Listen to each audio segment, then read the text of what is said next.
मूर्ख की केतक बात है, कोट पर तरया रे।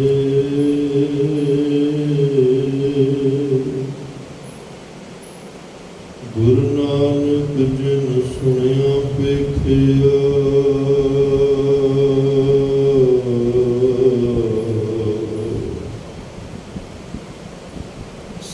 फिर गर्वासना परियारे। वाणी गुरु गुरु है वाणी, विच वाणी अमृत सारे। गुरबाणी कह सेवक जन मनै,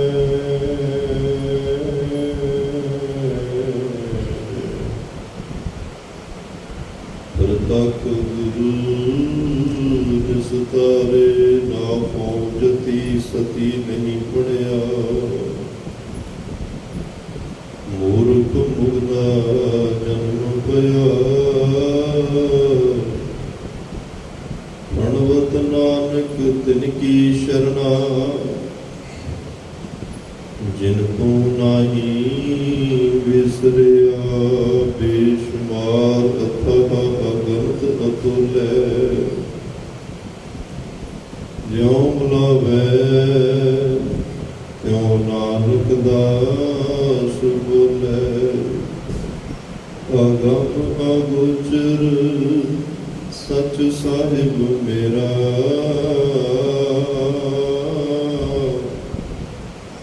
नानक बोले बुलाया तेरा। सतनाम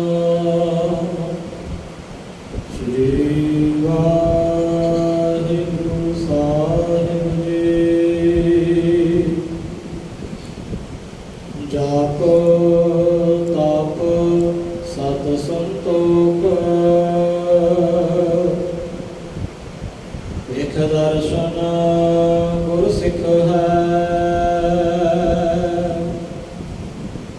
शरण पर है ते उपर है,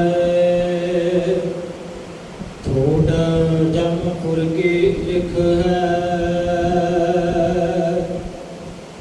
जाप तप सत संतोख। वाहिगुरु जी का खालसा, वाहिगुरु जी की फतेह। परम सत्कार ते सन्मानयोग चवर छतर तखत दे मालक, जुगो जुग अटल सर्व सांझी वालता दे पैगंबर, दीन दुनी दे राखे, मनुखता दे सांझे रहबरो, गुरता गति ते सुभाईमान। धन धन धन साहिब श्री गुरु ग्रंथ साहिब जी महाराज साहिबां दी अपार कृपा बख्शिश रहमत दा सदका आप सरबत माई पाई गुरुद्वारा सिंह शहीदां सुहाना विखे अमृत वेले दे दीवाना दी हाज़री भर रहे हो। रब्बी गुरबाणी दे नितनेम सरवण कीते, आसा जी की वार दे कीर्तन सरवण कीते हैं। उपरंत सतगुरु पातशाह ने महान बख्शिश की चल रही श्री गुरु ग्रंथ साहिब महाराज जी की लड़ीवार कथा दे नाल सानू जुड़न दा सुभागा समा भी बख्शिश किया है। आओ इस मिले हुए समय नू गुरु की बात पाके गुर शब्द विचार राही, ब्रह्म विचार राही अपने जीवन जिंदगी दियां कुछ घड़ियां नू, कुछ पलां नू सफल करन दा यतन करिए, ताकि साडे भी हिरदे विच ਕੋਈ ਗੁਰਮਤਿ ਦਾ ਬਚਨ ਵਸ ਜਾਏ, ਗੁਰੂ ਦਾ ਬਚਨ ਵਸ ਜਾਏ, ਜਿਸ ਨਾਲ ਸਾਡੀ ਗੁਰੂ ਪਰਮਾਤਮਾ ਨਾਲ ਨੇੜਤਾ ਬਣ ਸਕੇ, ਸਾਡਾ ਇਹ ਮਨੁੱਖਾ ਜੀਵਨ ਸਫਲ ਹੋ ਸਕੇ। ਅੱਜ ਦੇ ਇਸ ਪਾਵਨ ਪਵਿੱਤਰ ਸ਼ਬਦ ਦੇ ਅੰਦਰ ਜੋ ਬਹੁਤ ਹੀ ਸਤਿਕਾਰਯੋਗ ਭੱਟ ਕੀਰਤ ਸਾਹਿਬ ਜੀ ਦੀ ਮੁਬਾਰਕ ਰਚਨਾ ਤੋਂ ਉਚਾਰਨ ਕੀਤੇ ਹੋਏ ਸ਼ਬਦ ਹਨ। ਧੰਨ ਧੰਨ ਸਾਹਿਬ ਸ੍ਰੀ ਗੁਰੂ ਅਮਰਦਾਸ ਪਾਤਸ਼ਾਹ ਜੀ ਦੀ ਵਡਿਆਈ, ਉਸਤਤ, ਮਹਿਮਾ, ਉਹਨਾਂ ਦੇ ਗੁਣ ਗਾਇਨ ਕਰ ਰਹੇ ਹਨ। ਉਹਨਾਂ ਦੀਆਂ ਰਹਿਮਤਾਂ, ਬਖਸ਼ਿਸ਼ਾਂ ਜਿਹੜੀਆਂ ਨੇ ਉਹ ਸੰਸਾਰ ਦੇ ਸਾਹਮਣੇ ਰੱਖ ਰਹੇ ਹਨ। ਅੱਜ ਉਹਨਾਂ ਗੁਰੂ ਦਰਸ਼ਨਾਂ ਦੀ ਗੱਲ ਕੀਤੀ ਹੈ ਕਿ ਧੰਨ ਧੰਨ ਸਾਹਿਬ ਸ੍ਰੀ ਗੁਰੂ ਅਮਰਦਾਸ ਪਾਤਸ਼ਾਹ ਜੀ ਦੇ ਦਰਸ਼ਨ ਕਰਨ ਦੇ ਨਾਲ ਕਿਹੜੀਆਂ ਦਾਤਾਂ ਦੀ ਪ੍ਰਾਪਤੀ ਹੁੰਦੀ ਹੈ, ਕਿਹੜੇ ਦੈਵੀ ਗੁਣਾਂ ਦੀ ਦਾਤ ਮਿਲਦੀ ਹੈ। ਅਸਲ ਵਿੱਚ ਗੁਰੂ ਦੇ ਦਰਸ਼ਨ ਹਨ ਕੀ? ਦਰਸ਼ਨਾਂ ਦੀ ਵਿਚਾਰ ਸ਼ਬਦ ਬੜਾ ਛੋਟਾ ਹੈ, ਦਰਸ਼ਨ, ਪਰ ਇਹਦੀ ਵਿਚਾਰ ਬਹੁਤ ਗਹਿਰ ਗੰਭੀਰ ਹੈ। ਜਦੋਂ ਕਿਸੇ ਇਨਸਾਨ ਨੇ ਗੁਰੂ ਪਰਮਾਤਮਾ ਦੇ ਦਰਸ਼ਨਾਂ ਵਾਸਤੇ ਤੁਰਨਾ ਹੈ, ਕਿਉਂਕਿ ਗੁਰੂ ਦੇ ਦਰਸ਼ਨ ਵੀ ਸਾਡੀ ਜ਼ਿੰਦਗੀ ਦੀ ਮੰਜ਼ਿਲ ਹੈ, ਪਰਮਾਤਮਾ ਦੇ ਦਰਸ਼ਨ ਵੀ ਸਾਡੀ ਜ਼ਿੰਦਗੀ ਦੀ ਮੰਜ਼ਿਲ ਹਨ। ਅਕਾਲ ਪੁਰਖ ਵਾਹਿਗੁਰੂ ਪਰਮਾਤਮਾ ਤੱਕ ਪਹੁੰਚ ਜਾਣਾ ਸਾਡੀ ਜ਼ਿੰਦਗੀ ਦੀ ਇਹ ਮੰਜ਼ਿਲ ਹੈ ਤੇ ਹੋਣੀ ਵੀ ਚਾਹੀਦੀ ਹੈ। ਜਿਹੜੇ ਜਗਿਆਸੂ ਪਰਮਾਤਮਾ ਦੇ ਦਰਸ਼ਨ ਕਰਨ ਵਾਸਤੇ ਤੁਰੇ, ਪਰਮਾਤਮਾ ਦੀ ਪ੍ਰਾਪਤੀ ਵਾਸਤੇ ਜਿਨ੍ਹਾਂ ਨੇ ਪਰਮਾਰਥ ਦਾ ਰਸਤਾ ਚੁਣਿਆ, ਤੁਰੇ ਮਤਲਬ ਇਹ ਨਹੀਂ ਕਿ ਉਹ ਘਰ ਪਰਿਵਾਰ ਛੱਡ ਕੇ ਚਲੇ ਗਏ। ਉਹਨਾਂ ਨੇ ਅੰਦਰੂਨੀ ਸੁਰਤੀ ਦਾ ਮਾਰਗ ਜਿਹੜਾ ਹੈ, ਸੁਰਤੀ ਦਾ ਰਸਤਾ ਜਿਹੜਾ ਉਹਨੂੰ ਸ਼ੁਰੂ ਕੀਤਾ, ਪਰਮਾਰਥ ਦੇ ਰਸਤੇ ਨੂੰ ਸ਼ੁਰੂ ਕੀਤਾ।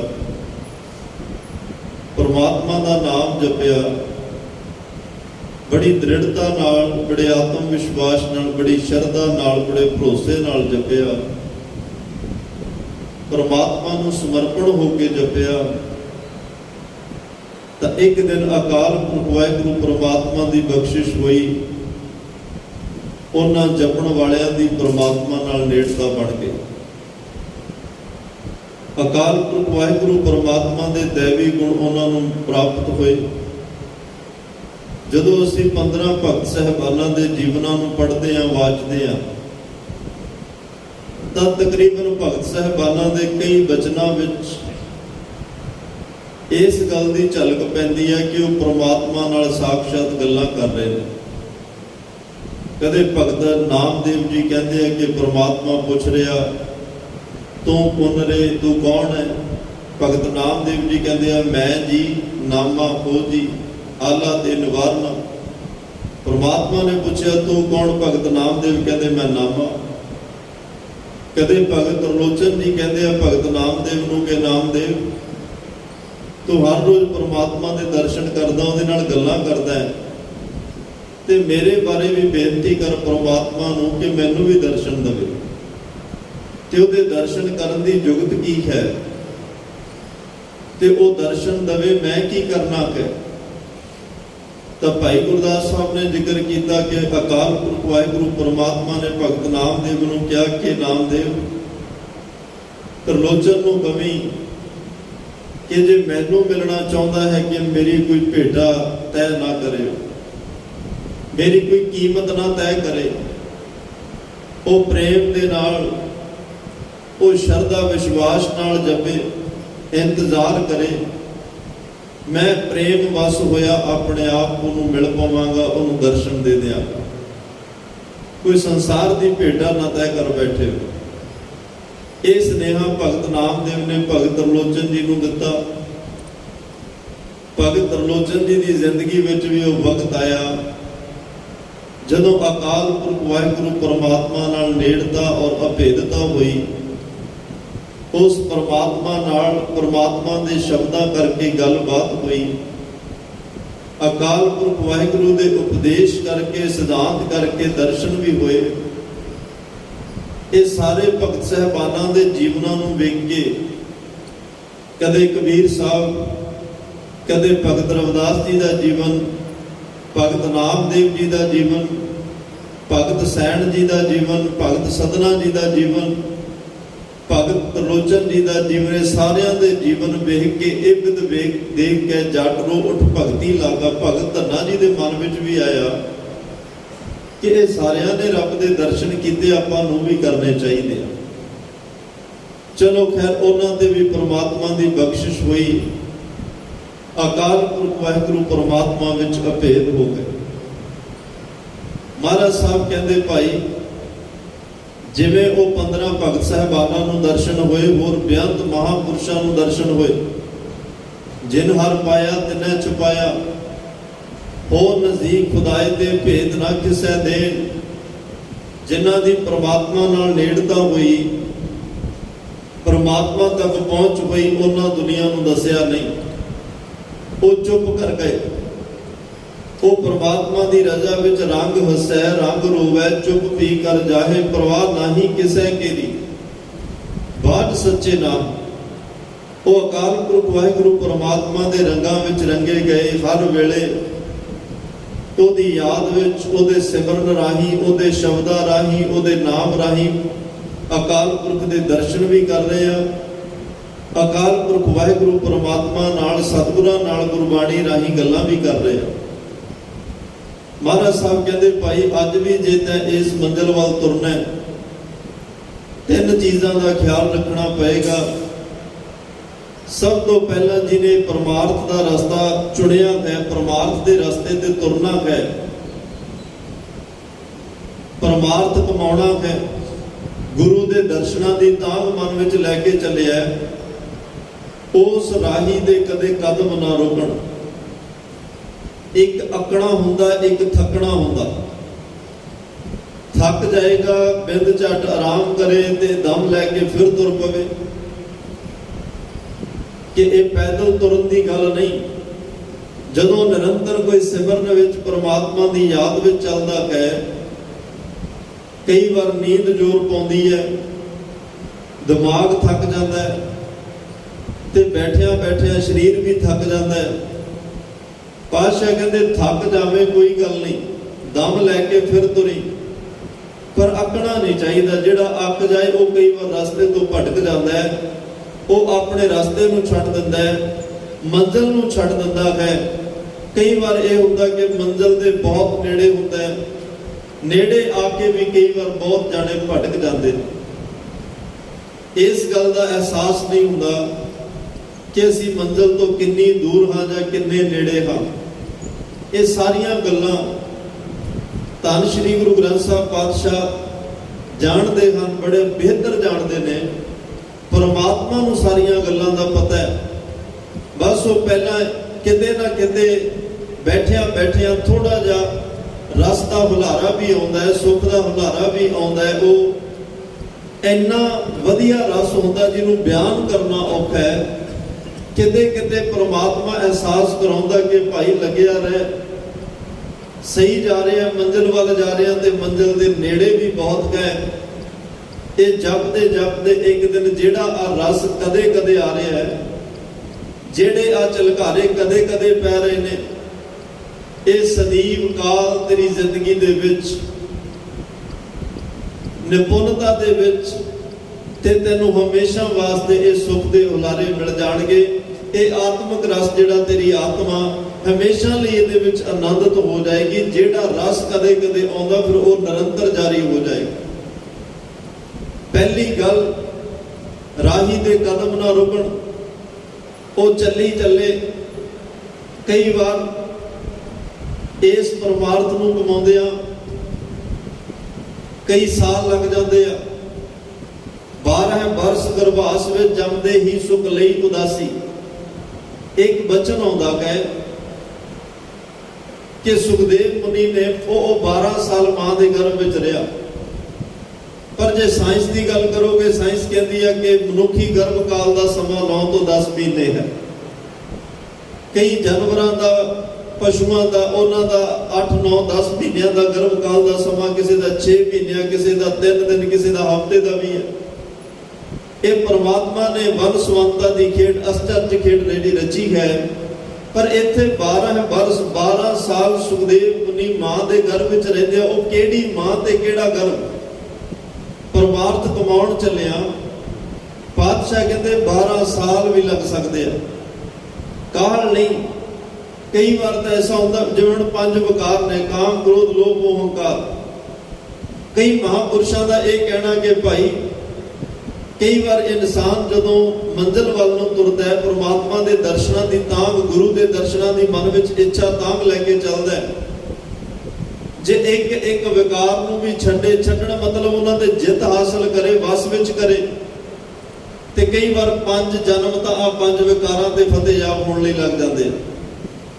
ਗੁਰੂ ਦੀ ਕਿਰਪਾ ਹੋਵੇ ਤਾਂ ਇੱਕ ਖਿਣ ਵਿੱਚ ਹੀ ਉਹ ਮਿਲਾਪ ਕਰਾ ਸਕਦਾ। ਇੱਕ ਪਲਕ ਝਲਕਾ ਧੰਨ ਗੁਰੂ ਅਮਰਦਾਸ ਪਾਤਸ਼ਾਹ ਜਿਨ੍ਹਾਂ ਦੀ ਉਸਤਤ ਕਰ ਰਿਹਾ, ਅੱਗੇ ਪੰਕਤੀ ਆਏਗੀ ਕਿ ਗੁਰੂ ਅਮਰਦਾਸ ਐਡੇ ਬਖਸ਼ਿਸ਼ ਦੇ ਮਾਲਕ ਨੇ, ਇੱਕ ਅੱਖ ਬੰਦ ਕਰਕੇ ਖੋਲਣ ਦੇ ਸਮੇਂ ਵਿੱਚ ਉਹ ਬਖਸ਼ ਕੇ ਪਰਮਾਤਮਾ ਨਾਲ ਅਭੇਦ ਕਰ ਦਿੰਦੇ ਆ। ਗੁਰੂ ਸਮਰੱਥ ਹੋਵੇ, ਉੱਥੇ ਕੋਈ ਦੇਰੀ ਨਹੀਂ। ਪਰ ਗੁਰੂ ਦੀ ਉਹ ਬਖਸ਼ਿਸ਼ ਦੇ ਪਾਤਰ ਬਣਨ ਵਿੱਚ ਕਈ ਵਾਰ ਦੇਰੀ ਲੱਗ ਜਾਂਦੀ ਹੈ। ਉਹ ਭਾਂਡਾ ਤਿਆਰ ਕਰਨ ਵਿੱਚ ਕਈ ਵਾਰ ਦੇਰੀ ਲੱਗ ਜਾਂਦੀ ਹੈ। ਭਾਂਡਾ ਹੁਣ ਪਤਾ ਨਹੀਂ ਕਿੰਨਾ ਕੁ ਮੈਲਾ ਹੈ। ਭਾਂਡਾ ਅਤ ਮਲੀਨ, ਧੋਤਾ ਕੱਛਾ ਨੂੰ ਐਸੀ ਭਾਸ਼ਾ ਕਹਿੰਦੇ ਅਤ ਦਾ ਮਲੀਨ ਹੈ, ਮੈਲਾ ਹੈ। ਇਹ ਹਿਰਦੇ ਦਾ ਭਾਂਡਾ, ਕਿਉਂਕਿ ਜਨਮ ਕੀ ਇਸ ਮਨ ਕੋ ਮਨ ਲਾਗੀ। ਜਨਮਾਂ ਦੀ ਮੈਲ ਲੱਗੀ ਹੋਈ ਆ, ਕੋਈ ਇੱਕ ਜਨਮ ਦੀ ਨਹੀਂ। ਤੇ ਇਸ ਭਾਂਡੇ ਨੂੰ ਸਾਫ਼ ਕਰਨ ਵਾਸਤੇ ਕਈ ਵਾਰ ਸਮਾਂ ਵੀ ਜ਼ਿਆਦਾ ਲੱਗ ਜਾਂਦਾ ਹੈ। ਪਾਤਸ਼ਾਹ ਕਹਿੰਦੇ ਜਦੋਂ ਸਮਾਂ ਜ਼ਿਆਦਾ ਲੱਗਦਾ, ਮਨ ਕਾਹਲਾ ਪੈ ਜਾਂਦਾ ਤੇ ਕਈ ਵਾਰ ਰਾਹੀ ਦੇ ਕਦਮ ਥਿੜਕਣ ਲੱਗ ਜਾਂਦੇ ਆ, ਕਈ ਵਾਰ ਉਹਦੇ ਕਦਮ ਰੁਕਣ ਲੱਗ ਜਾਂਦੇ ਆ। ਐਵੇਂ ਨਹੀਂ ਹੋਣਾ ਚਾਹੀਦਾ। ਉਹ ਨਿਰੰਤਰ ਆਪਣੀ ਮੰਜ਼ਿਲ ਵੱਲ ਵੱਧਦਾ ਜਾਵੇ, ਆਪਣੀ ਮੰਜ਼ਿਲ ਵੱਲ ਤੁਰਦਾ ਜਾਵੇ, ਕਿਉਂਕਿ ਅੱਗੇ ਉਹਦਾ ਧੰਨ ਗੁਰੂ ਨਾਨਕ ਸਾਹਿਬ, ਧੰਨ ਸ਼੍ਰੀ ਗੁਰੂ ਅਮਰਦਾਸ ਸਾਹਿਬ, ਧੰਨ ਸ਼੍ਰੀ ਗੁਰੂ ਗ੍ਰੰਥ ਸਾਹਿਬ ਮਹਾਰਾਜ, ਅਕਾਲ ਪੁਰਖ ਵਾਹਿਗੁਰੂ ਪਰਮਾਤਮਾ ਇੰਤਜ਼ਾਰ ਕਰ ਰਹੇ ਹਨ। ਪਾਤਸ਼ਾਹ ਕਹਿੰਦੇ ਇਹ ਥੋੜਾ ਜਿਹਾ ਸਮਾਂ ਪੰਧ ਜਿਹੜਾ ਹੈ, ਇਹਨੂੰ ਭਾਈ ਤੈਅ ਕਰਕੇ ਆ, ਅੱਗੇ ਤੈਨੂੰ ਲੈਣ ਵਾਸਤੇ ਮੈਂ ਖਲੋਤਾ। ਤੂੰ ਭਰੋਸਾ ਰੱਖ ਕੇ ਚੱਲੀ, ਤੂੰ ਭਰੋਸਾ ਰੱਖ ਕੇ ਚੱਲੀ। ਤੇਰੇ ਕਦਮ ਥੱਕ ਤਾਂ ਸਕਦੇ ਆ, ਮੈਂ ਅਕਲ ਨਹੀਂ ਦਿਆਂਗਾ। ਤੂੰ ਨਿਰੰਤਰ ਗੁਰੂ ਤੇ ਵਿਸ਼ਵਾਸ ਭਰੋਸਾ ਰੱਖ ਕੇ ਚੱਲ, ਤੇਰਾ ਮਿਲਾਪ ਜ਼ਰੂਰ ਹੋਏਗਾ, ਦੀਦਾਰ ਜ਼ਰੂਰ ਹੋਣਗੇ। ਪਹਿਲਾ ਕੰਮ ਪਰਮਾਰਥ ਕਮਾਉਣ ਵਾਲੇ ਦੇ ਜਿਹੜੇ ਉਹ ਰਸਤੇ ਦੇ ਚੱਲਣ ਵਾਲਾ ਰਾਹੀ ਹੈ, ਗੁਰਮਤ ਦੇ ਰਾਹ ਦਾ ਪਾਂਧੀ ਹੈ, ਗੁਰਮੁਖ ਗਾਡੀ ਰਾਹ ਤੇ ਚੱਲਣ ਵਾਲਾ ਜਿਹੜਾ ਜਗਿਆਸੂ ਹੈ, ਮਹਾਰਾਜ ਸਾਹਿਬ ਕਹਿੰਦੇ ਆ ਉਹਦੇ ਕਦਮ ਨਹੀਂ ਰੁਕਣੇ ਚਾਹੀਦੇ। ਤੇ ਦੂਸਰਾ ਉਹਦੇ ਵਿੱਚ ਉਹਦੇ ਕਦਮ ਜਿਹੜੇ ਆ ਉਹ ਸਾਬਤ, ਭਾਵ ਉਹਦੇ ਕਦਮ ਕਦੇ ਡੋਲਣੇ ਨਹੀਂ ਚਾਹੀਦੇ। ਅਡੋਲਤਾ ਨਾਲ ਤੂੰ ਮੇਰੋ ਮੇਰ ਪਰਬਤ ਸੁਆਮੀ, ਓਟ ਕਹੀ ਮੈਂ ਤੇਰੀ, ਨਾ ਤੁਮ ਡੋਲੋ ਨਾ ਹਮ ਗਿਰਤੇ, ਰੱਖ ਲੀਨੀ ਹਰ ਮੇਰੀ। ਇਹ ਭਰੋਸਾ ਬਣਾ ਕੇ ਚੱਲੇਗੇ ਪਾਤਸ਼ਾਹ, ਡੋਲਣ ਤੇ ਰੱਖੋ ਪ੍ਰਭੂ, ਤੁਸੀਂ ਆਪ ਅਡੋਲ ਹੋ। ਜਿਹੜਾ ਕੋਈ ਡੋਲਦਾ ਤੁਹਾਡੇ ਕੋਲ ਆ ਜਾਏ, ਤੁਸੀਂ ਬਖਸ਼ਿਸ਼ ਦਾ ਸਿਰ ਤੇ ਹੱਥ ਰੱਖ ਕੇ ਉਹਨੂੰ ਅਡੋਲਤਾ ਬਖਸ਼ ਦਿੰਦੇ ਹੋ। ਬਾਣੀ ਪ੍ਰਭ ਕੀ ਸਭ ਕੋ ਬੋਲੇ, ਆਪ ਅਡੋਲ ਨਾ ਕਬਹੂ ਡੋਲੇ। ਜਿਉ ਮੰਦਰ ਕੋ ਥੰਮੈ ਥੰਮਨ, ਤਿਉ ਗੁਰ ਕਾ ਸ਼ਬਦ ਬਨੇ ਅਸਥੰਭਨ। ਬਾਣੀ ਆਪ ਅਡੋਲ ਹੈ। ਜਿਹੜਾ ਬਾਣੀ ਦਾ ਪੱਲਾ ਫੜ ਕੇ ਚੱਲਦਾ, ਜਿਸ ਸਿੱਖ ਕੋਲ ਜਪਜੀ ਸਾਹਿਬ ਹੈ, ਜੇ ਕਦੇ ਉਹ ਭਰੋਸੇ ਨਾਲ ਜਪਜੀ ਸਾਹਿਬ ਨੂੰ ਪੜਦਾ, ਉਹ ਜ਼ਿੰਦਗੀ 'ਚ ਕਦੇ ਡੋਲੇਗਾ ਨਹੀਂ। ਅਡੋਲਤਾ ਨੂੰ ਸਤਿਗੁਰੂ ਬਖਸ਼ਦੇ ਨੇ। ਜਪਜੀ ਸਾਹਿਬ ਦੀ ਤਾਕਤ ਦਾ ਅੰਦਾਜ਼ਾ ਕੋਈ ਨਹੀਂ ਲਾ ਸਕਿਆ। ਜਪਜੀ ਸਾਹਿਬ ਬ੍ਰਹਮ ਗਿਆਨ ਦੀ ਦਾਤੀ, ਜਪਜੀ ਸਾਹਿਬ ਪਰਮਾਤਮਾ ਦੇ ਘਰ ਨੂੰ ਜਾਣ ਵਾਲੀ ਰਸਤੇ ਦੀ ਰਾਹਦਾਰੀ ਹੈ। ਜਪਜੀ ਸਾਹਿਬ ਵਿੱਚ ਉਹ ਗੁਣ ਵਿਲੱਖਣਤਾ ਹੈ ਜਿਹੜਾ ਸਫਰ ਤੁਹਾਡੀ ਆਤਮਾ, ਤੁਹਾਡੀ ਸੁਰਤ ਕਿਵ ਸਚਿਆਰਾ ਹੋਈ ਹੈ, ਕਿਵ ਕੂੜਾ ਟੁੱਟੇ ਪਾਲ ਤੋਂ ਸ਼ੁਰੂ ਹੁੰਦੀ ਹੈ। ਹੁਕਮ ਰਜਾਈ ਚੱਲਣਾ ਨਾਨਕ ਲਿਖਿਆ, ਨਾਲ ਇਸ ਗੁਣ ਨੂੰ ਲੈ ਕੇ ਚੱਲਦੀ ਹੈ ਤੇ ਉਹ ਸਫਰ ਕਰਦੀ ਕਰਦੀ ਤੁਹਾਡੀ ਸੁਰਤ ਸੱਚਖੰਡ ਵਸੈ ਨਿਰੰਕਾਰ ਤੱਕ ਪਹੁੰਚ ਜਾਂਦੀ ਹੈ। ਇਹ ਜਪਜੀ ਸਾਹਿਬ ਦੀ ਮਹਾਨਤਾ ਹੈ। ਤੇ ਸਾਨੂੰ ਇਸ ਭਾਵਨਾ ਨਾਲ ਜਪਜੀ ਸਾਹਿਬ, ਇੱਥੇ ਕਹਿੰਦੇ ਜੀ ਮੈਂ 2 ਮਿੰਟ 'ਚ, 2.5 ਮਿੰਟ 'ਚ, 3 ਮਿੰਟ 'ਚ ਜਪਜੀ ਸਾਹਿਬ ਪੜ੍ਹ ਲੈਣਾ, ਮੈਂ 3.5 ਮਿੰਟ ਜਪਜੀ ਸਾਹਿਬ ਪੜ੍ਹ ਲੈਣਾ। ਪਾਤਸ਼ਾਹ ਕਹਿੰਦੇ 2, 2.5, 3, 5 ਮਿੰਟ ਦੀ ਗੱਲ ਨਹੀਂ। ਜੇ ਕਿਤੇ ਤੂੰ ਭਾਵਨਾ ਨਾਲ ਟੇਕੇ ਜਪਜੀ ਸਾਹਿਬ ਪੜ੍ਹੇ, ਜਪਜੀ ਸਾਹਿਬ ਭਾਈ ਗੁਰੂ ਨਾਨਕ ਦਾ ਹਿਰਦਾ ਹੈ। ਜਪਜੀ ਸਾਹਿਬ ਗੁਰੂ ਨਾਨਕ ਦੀ ਮੁਬਾਰਕ ਰਸਨਾ ਤੋਂ ਨਿਕਲੇ ਹੋਏ ਬ੍ਰਹਮ ਗਿਆਨ ਦੇ ਸ਼ਬਦ ਹਨ। ਜਪਜੀ ਸਾਹਿਬ ਦੀ ਬਾਣੀ ਬ੍ਰਹਮ ਦਾਤੀ ਹੈ, ਬ੍ਰਹਮ ਗਿਆਨ ਹੈ, ਬ੍ਰਹਮ ਵਿਚਾਰ ਹੈ। ਜਿੰਨੇ ਵੀ ਬ੍ਰਹਮ ਗਿਆਨੀ ਮਹਾਪੁਰਸ਼ ਹੋਏ ਸਾਰਿਆਂ ਨੇ ਜਪਜੀ ਸਾਹਿਬ ਦਾ ਬੇਅਥਾਹ ਜਾਪ ਕੀਤਾ ਹੈ। ਜਿੰਨੇ ਸਾਡੀ ਕੌਮ ਦੇ ਮਹਾਨ ਸ਼ਹੀਦ ਹੋਏ, ਉਹਨਾਂ ਨੇ ਸ਼ਹਾਦਤ ਦਾ ਪਿਆਲਾ ਪੀਣ ਤੋਂ ਪਹਿਲਾਂ ਜਪਜੀ ਸਾਹਿਬ ਦਾ ਪਾਠ ਕੀਤਾ ਹੈ। ਜਪਜੀ ਸਾਹਿਬ ਨੂੰ ਧੰਨ ਗੁਰੂ ਨਾਨਕ ਸਾਹਿਬ ਕਰਤਾਰਪੁਰ ਸਾਹਿਬ 18 ਸਾਲ ਜਪਜੀ ਸਾਹਿਬ ਦਾ ਪਾਠ ਨਿਤਨੇਮ ਚ ਉਹਨਾਂ ਨੇ ਕੀਤਾ ਹੈ। ਗੁਰੂ ਅਰਜਨ ਸਾਹਿਬ ਸ਼ਹੀਦ ਹੋਣ ਲੱਗਿਆ ਜਪਜੀ ਸਾਹਿਬ ਦਾ ਪਾਠ ਕਰਦੇ ਆ। ਭਾਈ ਮਤੀ ਦਾਸ, ਭਾਈ ਸਤੀ ਦਾਸ, ਭਾਈ ਦਿਆਲਾ ਸ਼ਹਾਦਤ ਦਾ ਜਾਮ ਪੀਣ ਤੋਂ ਪਹਿਲਾਂ ਜਪਜੀ ਸਾਹਿਬ ਪੜ੍ਹਦੇ ਆ। ਧੰਨ ਗੁਰੂ ਤੇਗ ਬਹਾਦਰ ਸਾਹਿਬ ਨੂੰ ਜਦੋਂ ਪੁੱਛਿਆ ਜਾਂਦਾ ਹੈ ਤੁਹਾਡੀ ਅੰਤਮ ਇੱਛਾ ਕੀ ਹੈ, ਤੁਹਾਨੂੰ ਕਤਲ ਕਰਨਾ ਹੈ, ਮਹਾਰਾਜ ਨੇ ਕਿਹਾ ਮੈਂ ਇਸ਼ਨਾਨ ਕਰਕੇ ਜਪਜੀ ਸਾਹਿਬ ਦਾ ਪਾਠ ਕਰਨਾ, ਉਸ ਤੋਂ ਬਾਅਦ ਜੋ ਮਰਜ਼ੀ ਕਰੇ। ਅੱਜ ਉਹ ਸੀਸਗੰਜ ਸਾਹਿਬ ਖੂਹੀ ਦੇ ਆਪਾਂ ਦਰਸ਼ਨ ਕਰਦੇ ਆ, ਜਿੱਥੇ ਗੁਰੂ ਤੇਗ ਬਹਾਦਰ ਸਾਹਿਬ ਨੇ ਅੰਤਲਾ ਇਸ਼ਨਾਨ ਕੀਤਾ।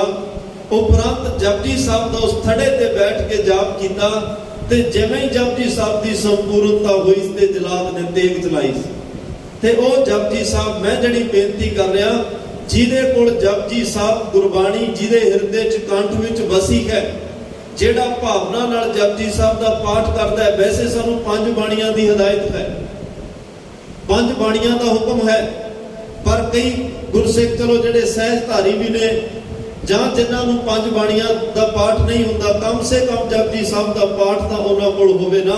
ਜਿਹਦੇ ਕੋਲ ਜਪਜੀ ਸਾਹਿਬ ਦਾ ਪਾਠ 5 ਬਾਣੀਆਂ ਹੋਣ ਮੁਬਾਰਕ। ਰਹਿਰਾਸ ਸਾਹਿਬ ਪੜ੍ਹੇ ਉਸ ਤੋਂ ਅੱਛੀ ਗੱਲ, ਸੌਣ ਲੱਗਿਆ ਸੋਹਿਲਾ ਸਾਹਿਬ ਪੜ੍ਹੇ, ਸਾਡਾ ਨੇਮ ਹੈ। ਸੁਖਮਨੀ ਸਾਹਿਬ ਦਾ ਪਾਠ ਕਰੇ, 1 ਕਰੇ, 2 ਕਰੇ, 5 ਕਰੇ।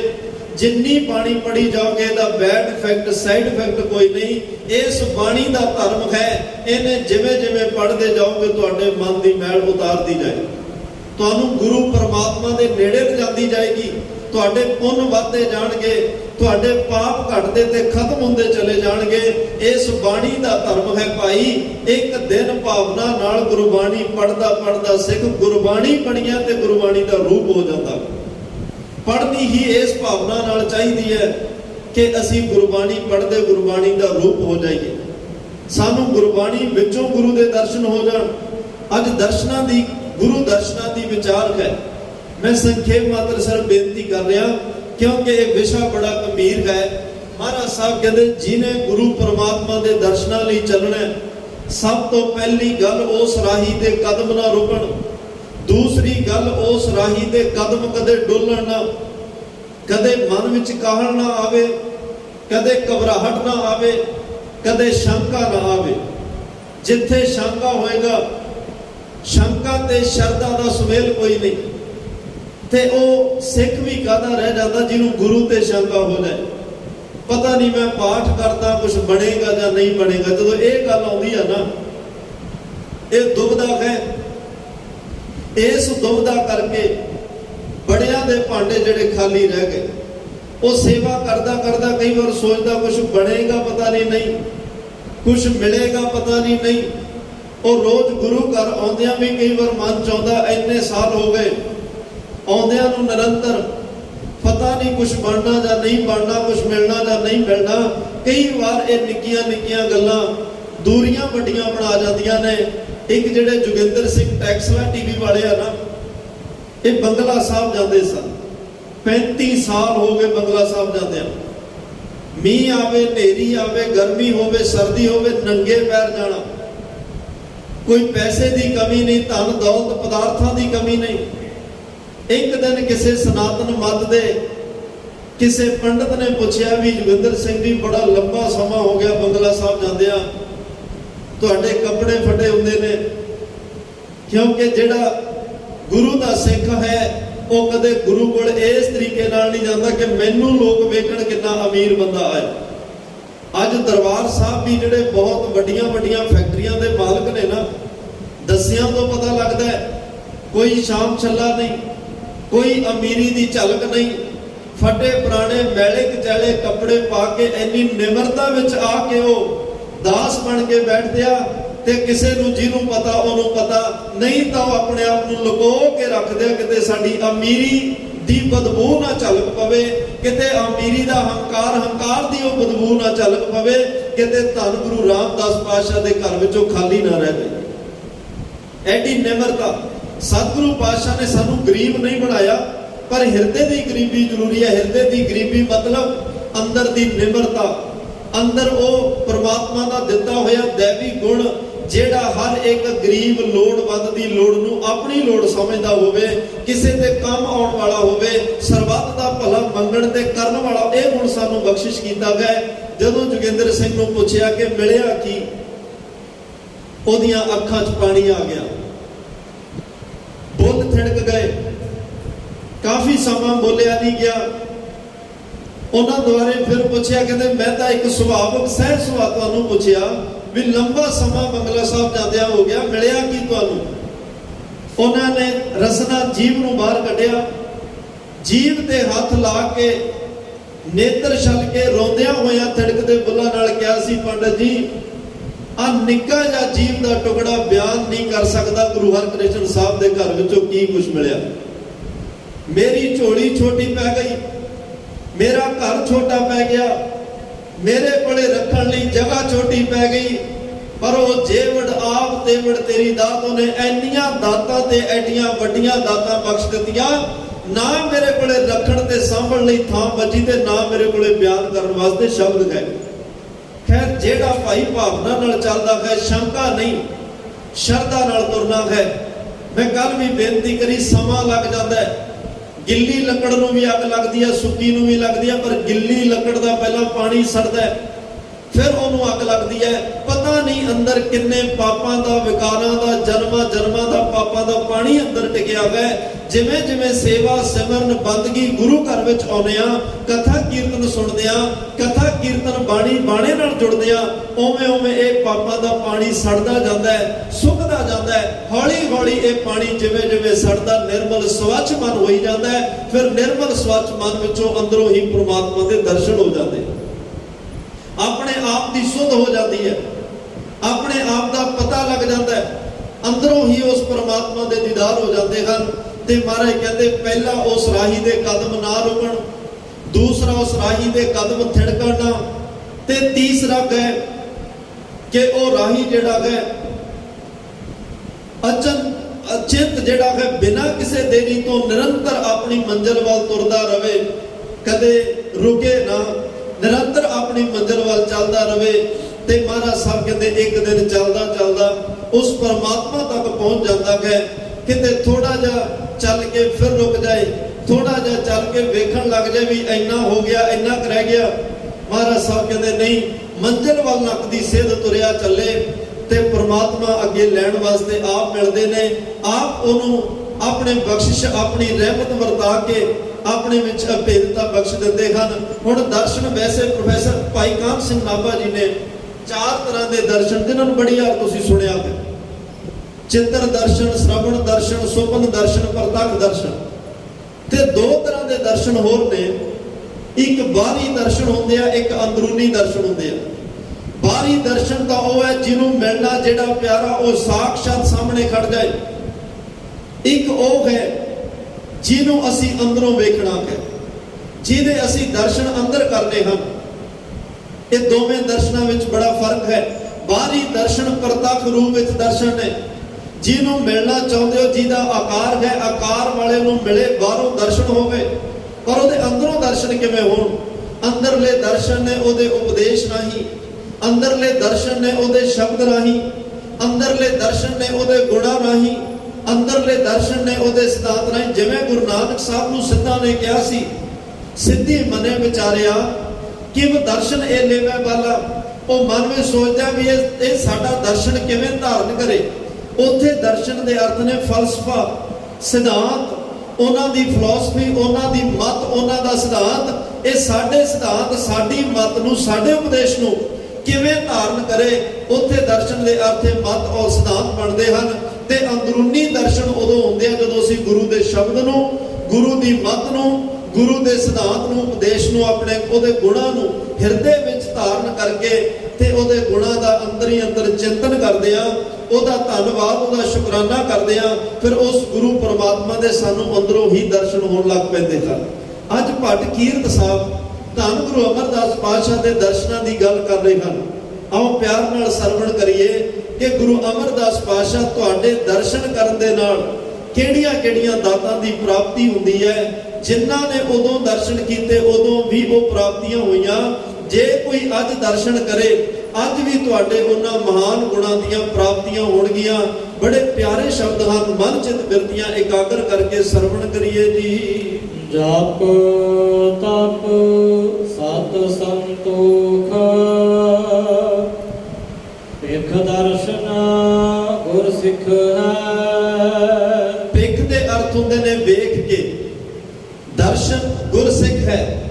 ਜਿਹੜੇ ਗੁਰ ਸਿੱਖ ਧੰਨ ਸ਼੍ਰੀ ਗੁਰੂ ਅਮਰਦਾਸ ਪਾਤਸ਼ਾਹ ਦੇ ਦਰਸ਼ਨ ਕਰਦੇ ਹਨ, ਭੱਟ ਕੀਰਤ ਜੀ ਕਹਿੰਦੇ ਜਿਨ੍ਹਾਂ ਗੁਰਸਿੱਖਾਂ ਨੇ ਧੰਨ ਗੁਰੂ ਅਮਰਦਾਸ ਸਾਹਿਬ ਦੇ ਦਰਸ਼ਨ ਕੀਤੇ ਉਹਨਾਂ ਨੂੰ 4 ਦੇਵੀ ਗੁਣਾਂ ਦੀ ਬਖਸ਼ਿਸ਼ ਹੋਈ। ਇੱਕ ਜਪ ਮਿਲਿਆ, ਦੂਸਰਾ ਤਪ ਮਿਲਿਆ, ਤੀਸਰਾ ਸਤ ਮਿਲਿਆ, ਚੌਥਾ ਉਹਨਾਂ ਨੂੰ ਸੰਤੋਖ ਮਿਲਿਆ। ਦੇਖੋ ਕੱਲੇ ਦਰਸ਼ਨਾਂ ਨਾਲ ਅਸੀਂ ਸੰਸਾਰੀ ਦੁਨਿਆਵੀ ਲੋਕ ਹਾਂ। ਅੱਜ ਵੀ ਗੁਰੂ ਦੇ ਦਰਸ਼ਨ ਕਰਨ ਲੱਗਿਆ ਦੁਨਿਆਵੀ ਦਾਤਾ ਮੰਗਦੇ ਆ। ਚਲੋ ਅਸੀਂ ਸੰਸਾਰੀ ਪਾਤਸ਼ਾਹ ਕਹਿੰਦੇ ਮੰਗੋ ਜੋ ਕੁਝ ਮੇਰੇ ਘਰ ਵਿੱਚ ਹੈ ਤੁਹਾਡੇ ਲਈ ਹੈ, ਮੈਨੂੰ ਕੁਝ ਨਹੀਂ ਚਾਹੀਦਾ। ਮੇਰਾ ਸਿੱਖ ਗਰੀਬ ਕਿਉਂ ਹੋਵੇ, ਮੇਰਾ ਸਿੱਖ ਤੰਗੀਆਂ ਵਿੱਚ ਕਿਉਂ ਜਿਉਵੇ, ਮੇਰਾ ਸਿੱਖ ਮੰਗਦਾ ਕਿਉਂ ਹੋਵੇ। ਮਹਾਰਾਜ ਕਹਿੰਦੇ ਜਿਹੜਾ ਕੁਝ ਮੇਰੇ ਘਰ 'ਚ ਬਾਦਸ਼ਾਹੀਆਂ ਦੁਨੀਆ ਦੇ ਪਦਾਰਥ ਪਏ ਨੇ, ਜੋ ਕੁਝ ਮੇਰੇ ਘਰ 'ਚ ਪਿਆ, 4 ਪਦਾਰਥ ਜੇ ਕੋ ਮੰਗੈ ਸਾਧ ਜਨਾਂ ਕੀ ਸੇਵਾ ਲੱਗੈ। ਤੂੰ ਭਾਈ ਸੰਗਤ ਦੀ ਸੇਵਾ ਵਿੱਚ ਜੁੜਿਆ, ਸੰਗਤ ਦੀ ਸੇਵਾ, ਗੁਰਮੁਖਾਂ ਦੀ ਸੇਵਾ 'ਚ ਲੱਗਿਆ। ਇਹ 4 ਪਦਾਰਥ ਮੈਂ ਤੇਰੀ ਝੋਲੀ 'ਚ ਪਾਉਣ ਲਈ ਤਿਆਰ। ਪਰ ਇਹ ਪਦਾਰਥ ਤਨ ਦੇ ਸੁਖ ਵਾਸਤੇ ਨੇ। ਇਹ ਤਨ ਗਿਆ ਤੇ ਪਦਾਰਥਾਂ ਦੀ ਅਹਿਮੀਅਤ ਖਤਮ। ਪਰ ਇੱਕ ਗੁਰੂ ਦੇ ਦਰਸ਼ਨਾਂ ਵਿੱਚ ਹੋਰ ਵੀ ਰੱਬੀ ਰਹਿਮਤਾਂ, ਆ 4 ਗੁਣ ਵੀ ਮਿਲਦੇ ਨੇ। ਗੁਰੂ ਦੇ ਦਰਸ਼ਨ ਕਰਨ ਵਾਲਿਆਂ ਨੂੰ ਜਪ, ਉਹਨੂੰ ਜਪਣਾ ਕਿਵੇਂ ਹੈ? ਤਪ, ਉਸ ਅਕਾਲ ਪੁਰਖ ਵਾਹਿਗੁਰੂ ਪਰਮਾਤਮਾ ਦੇ ਵਿੱਚ ਤਪੱਸਿਆ ਕਰਨੀ, ਉਹਨੂੰ ਅਰਾਧਨਾ। ਕਈਆਂ ਨੇ ਹੱਠ ਜੋਗ ਕੀਤਾ, ਕਈਆਂ ਨੇ ਪ੍ਰੇਮ ਵਿੱਚ ਉਹਨੂੰ ਜਪਿਆ। ਹੱਠ ਜੋਗ ਵਾਲਿਆਂ ਦਾ ਵੀ ਜ਼ਿਕਰ ਹੈ, ਪ੍ਰੇਮ ਨਾਲ ਜਪਣ ਵਾਲਿਆਂ ਦਾ ਵੀ ਜ਼ਿਕਰ ਹੈ। ਕਿਸੇ ਨੂੰ ਵੀ ਇਨਕਾਰ ਨਹੀਂ, ਉਹਨਾਂ ਦੀ ਗੱਲ ਨਹੀਂ ਬਣੀ ਜਿਨ੍ਹਾਂ ਨੇ ਹੱਠ ਜੋਗ ਜਾਂ ਉਹਦੀ ਕਿਸੇ ਵੀ ਤਰੀਕੇ ਨਾਲ ਤਪੱਸਿਆ ਕਰਦੇ ਮਨ ਵਿੱਚ ਹੰਕਾਰ ਪੈਦਾ ਕਰ ਲਿਆ। ਜਿਨ੍ਹਾਂ ਦੇ ਮਨ ਵਿੱਚ ਕਿਸੇ ਵੀ ਤਰ੍ਹਾਂ ਦਾ ਹੰਕਾਰ ਪੈਦਾ ਹੋ ਗਿਆ, ਭਾਵੇਂ ਉਹ ਭਗਤੀ, ਬੰਦਗੀ, ਤਪੱਸਿਆ, ਜਪ ਤਪ ਦਾ ਹੀ ਹੋ ਗਿਆ, ਸੇਵਾ ਦਾ ਹੀ ਹੋ ਗਿਆ, ਸਿਮਰਨ ਦਾ ਹੀ ਹੋ ਗਿਆ, ਉਹਨਾਂ ਦੇ ਭਾਂਡੇ ਖਾਲੀ ਰਹਿ ਗਏ। ਅੱਜ ਧੰਨ ਗੁਰੂ ਅਮਰਦਾਸ ਪਾਤਸ਼ਾਹ ਦੇ ਦਰਸ਼ਨਾਂ ਵਿੱਚ ਜਪ ਤਪ ਸਤ ਸੰਤੋਖ। ਸਤ ਦੇ ਅਰਥ ਕਿ ਪ੍ਰਮਾਤਮਾ ਦਾ ਸੱਚਾ ਨਾਮ, ਜਿਨੇ ਹਮੇਸ਼ਾ ਹੀ ਸਦੀਵ ਕਾਲ ਵਾਸਤੇ ਦੁਨੀਆ ਦੇ ਉੱਤੇ ਰਹਿਣਾ ਹੈ। ਉਹ ਵਿਨਾਸ਼ੀ ਹੈ, ਨਾਸ਼ ਤੋਂ ਰਹਿਤ ਹੈ, ਉਹਨੇ ਕਦੇ ਖਤਮ ਨਹੀਂ ਹੋਣਾ। ਉਹ ਅਡੋਲ, ਉਹ ਨਾਸ਼ਵੰਤ ਅਕਾਲ ਪੁਰਖ ਵਾਹਿਗੁਰੂ ਪਰਮਾਤਮਾ ਦਾ ਜਿਹੜਾ ਨਾਸ਼ ਹੋਣ ਵਾਲਾ ਨਾਮ ਹੈ, ਸੱਚਾ ਨਾਮ ਹੈ। ਧੰਨ ਗੁਰੂ ਅਮਰਦਾਸ ਦੇ ਦਰਸ਼ਨਾਂ ਵਿੱਚ ਉਹ ਮਿਲਦਾ ਹੈ। ਤੇ ਸਭ ਤੋਂ ਵੱਡੀ ਦਾਤ ਸੰਤੋਖ ਦੀ ਮਿਲਦੀ ਹੈ, ਕਿਉਂਕਿ ਜਿਹਦੇ ਹਿਰਦੇ ਵਿੱਚ ਸੰਤੋਖ ਨਹੀਂ, ਬਿਨਾਂ ਸੰਤੋਖ ਤੋਂ ਤਾਂ ਇੱਥੇ ਕੁਝ ਵੀ ਨਹੀਂ ਟਿਕ ਸਕਦਾ। ਭਾਵੇਂ ਦੁਨਿਆਵੀ ਪਦਾਰਥਾਂ ਦੀ ਰਹਿਮਤ ਹੋਵੇ, ਭਾਵੇਂ ਰੱਬੀ ਗੁਣਾਂ ਦੀ ਰਹਿਮਤ ਹੋਵੇ। ਕਿਉਂਕਿ ਸਾਡੇ ਭਾਂਡੇ ਲੀਕੇਜ ਬਹੁਤ ਹੈ ਨਾ ਸਾਡੇ ਸਰੀਰ ਵਿੱਚ, ਅਸੀਂ ਉਹ ਲੀਕੇਜ ਨੂੰ ਵੀ ਰੋਕਣਾ ਹੁੰਦਾ ਹੈ। ਅੱਖਾਂ ਰਾਹੀਂ ਲੀਕ ਹੋ ਰਿਹਾ, ਕੰਨਾਂ ਰਾਹੀਂ ਲੀਕ ਹੋ ਰਿਹਾ, ਮੁਖ ਰਾਹੀਂ ਲੀਕ ਹੋ ਰਿਹਾ। ਕੁਝ ਵੀ ਪਾਤਸ਼ਾਹ ਕਹਿੰਦੇ ਜਦੋਂ ਕੋਈ ਦਾਤ ਪ੍ਰਮਾਤਮਾ ਦੇ ਘਰ ਚੋਂ ਮਿਲੇ, ਅਸੀਂ ਕੋਈ ਕੀਮਤੀ ਦਾਤ ਕਿਸੇ ਦੇ ਘਰ ਚੋਂ ਲੈ ਕੇ ਆਈਏ ਨਾ, ਉਸ ਭਾਂਡੇ ਨੂੰ ਪੂਰੀ ਤਰ੍ਹਾਂ ਢੱਕ ਕੇ ਕੱਜ ਕੇ ਲੈ ਕੇ ਜਾਂਦੇ ਆ ਵੀ ਕਿਸੇ ਨੂੰ ਪਤਾ ਨਾ ਲੱਗ ਜਾਏ ਕਿ ਇਸ ਭਾਂਡੇ 'ਚ ਹੈ ਕੀ। ਮਹਾਰਾਜ ਕਹਿੰਦੇ ਜਦੋਂ ਗੁਰੂ ਕੋਲ ਆਉਣਾ ਹੈ, ਗੁਰੂ ਤੈਨੂੰ ਰੱਬੀ ਗੁਣਾਂ ਦੀ ਦਾਤ ਬਖਸ਼ਦਾ ਹੈ, ਦੇਵੀ ਗੁਣਾਂ ਦੀ ਦਾਤ ਬਖਸ਼ਦਾ। ਭਾਈ ਉਸ ਭਾਂਡੇ ਨੂੰ ਕੱਜ ਕੇ ਆਪਣੇ ਘਰ ਲੈ ਜਾ, ਤੈਨੂੰ ਉਨੀ ਦੇਰ ਚੈਨ ਨਹੀਂ ਆਉਂਦੀ ਜਿੰਨੀ ਦੇਰ ਚ ਰਸਤੇ ਵਿੱਚ 10 ਬੰਦਿਆਂ ਨੂੰ ਦੱਸ ਕੇ ਨਾ ਜਾਵੇ। ਕਈ ਵਾਰ ਇੱਥੇ ਕੁਝ ਹੋਰ ਹੋ ਰਿਹਾ ਜਿਹੜਾ ਕਈ ਵਾਰ ਗੁਰਮਤਿ ਦੇ ਅਨੁਕੂਲ ਨਹੀਂ, ਉਹ ਗੱਲਾਂ ਵੀ ਇਕੱਠੀਆਂ ਕਰਕੇ ਲੈ ਜਾਣਾ ਹੈ। ਮਹਾਰਾਜ ਕਹਿੰਦੇ ਤੈਨੂੰ ਤਤ ਨਿਰਣਾ ਪਰਮਾਤਮਾ ਨੇ ਇੱਕ ਸਿਧਾਂਤ ਰੂਪੀ ਦਰਸ਼ਨ, ਇੱਕ ਸ਼ਬਦ ਰੂਪੀ ਦਰਸ਼ਨ ਤੈਨੂੰ ਬਖਸ਼ਿਸ਼ ਕੀਤੇ ਨੇ। ਉਹਨਾਂ ਨੂੰ ਉਸ ਕੀਮਤੀ ਵਸਤੂ ਨੂੰ ਹਿਰਦੇ ਦੇ ਭਾਂਡੇ ਵਿੱਚ ਰੱਖ ਕੇ ਗੁਰੂ ਦੀ ਬਖਸ਼ਿਸ਼ ਦਾ ਪਰਦਾ ਪਾ ਕੇ ਉਹਨੂੰ ਕੱਜ ਕੇ ਘਰ ਵਿੱਚ ਲੈ ਜਾ, ਕਿਉਂਕਿ ਇਹ ਦਾਤਾਂ ਬੜੀਆਂ ਵਡਮੁੱਲੀਆਂ ਨੇ। ਇੱਕ ਬੇਨਤੀ ਨਿੱਕੀ ਜਿਹੀ ਹੋਰ ਸਮਝਿਓ। ਭੱਟ ਕੀਰਤ ਜੀ ਕਹਿ ਰਹੇ ਆ, ਜਿਹੜੇ ਗੁਰੂ ਅਮਰਦਾਸ ਸਾਹਿਬ ਦੇ ਦਰਸ਼ਨ ਕਰਦੇ ਨੇ ਇਹ ਦਾਤਾਂ ਉਹਨਾਂ ਨੂੰ ਮਿਲਦੀਆਂ। ਪਰ ਹੁਣ ਮਨ ਵਿੱਚ ਇੱਕ ਸਵਾਲ ਆਏਗਾ ਕਿ ਧੰਨ ਗੁਰੂ ਅਮਰਦਾਸ ਸਾਹਿਬ ਦੇ ਜਿਨ੍ਹਾਂ ਨੇ ਸਰੀਰ ਰੂਪ ਵਿੱਚ ਉਹਨਾਂ ਦੇ ਦਰਸ਼ਨ ਕੀਤੇ, ਜਦੋਂ ਮਹਾਰਾਜ ਜੀਵਨ ਕਾਲ ਸਰੀਰਕ ਜਾਮੇ ਵਿੱਚ ਗੁਰਤਾ ਗੱਦੀ ਤੇ ਸੁਭਾਏਮਾਨ ਸਨ, ਕਿ ਭੱਟ ਕੀਰਤ ਜੀ ਤੁਸੀਂ ਕਿਹਾ ਵੀ ਜਿਨ੍ਹਾਂ ਨੇ ਉਸ ਵੇਲੇ ਗੁਰੂ ਅਮਰਦਾਸ ਦੇ ਦਰਸ਼ਨ ਕੀਤੇ ਇਹ ਦਾਤਾਂ ਉਹਨਾਂ ਨੂੰ ਮਿਲੀਆਂ, ਪਰ ਇਹ ਦਾਤਾਂ ਅਸੀਂ ਵੀ ਲੈਣੀਆਂ ਚਾਹੁੰਦੇ ਆ। ਤੇ ਅੱਜ ਅਸੀਂ ਗੁਰੂ ਅਮਰਦਾਸ ਸਾਹਿਬ ਦੇ ਦਰਸ਼ਨ ਕਿਵੇਂ ਕਰੀਏ? ਸਾਨੂੰ ਗੁਰੂ ਅਮਰਦਾਸ ਦੇ ਦਰਸ਼ਨ ਕਿਵੇਂ ਹੋਣ?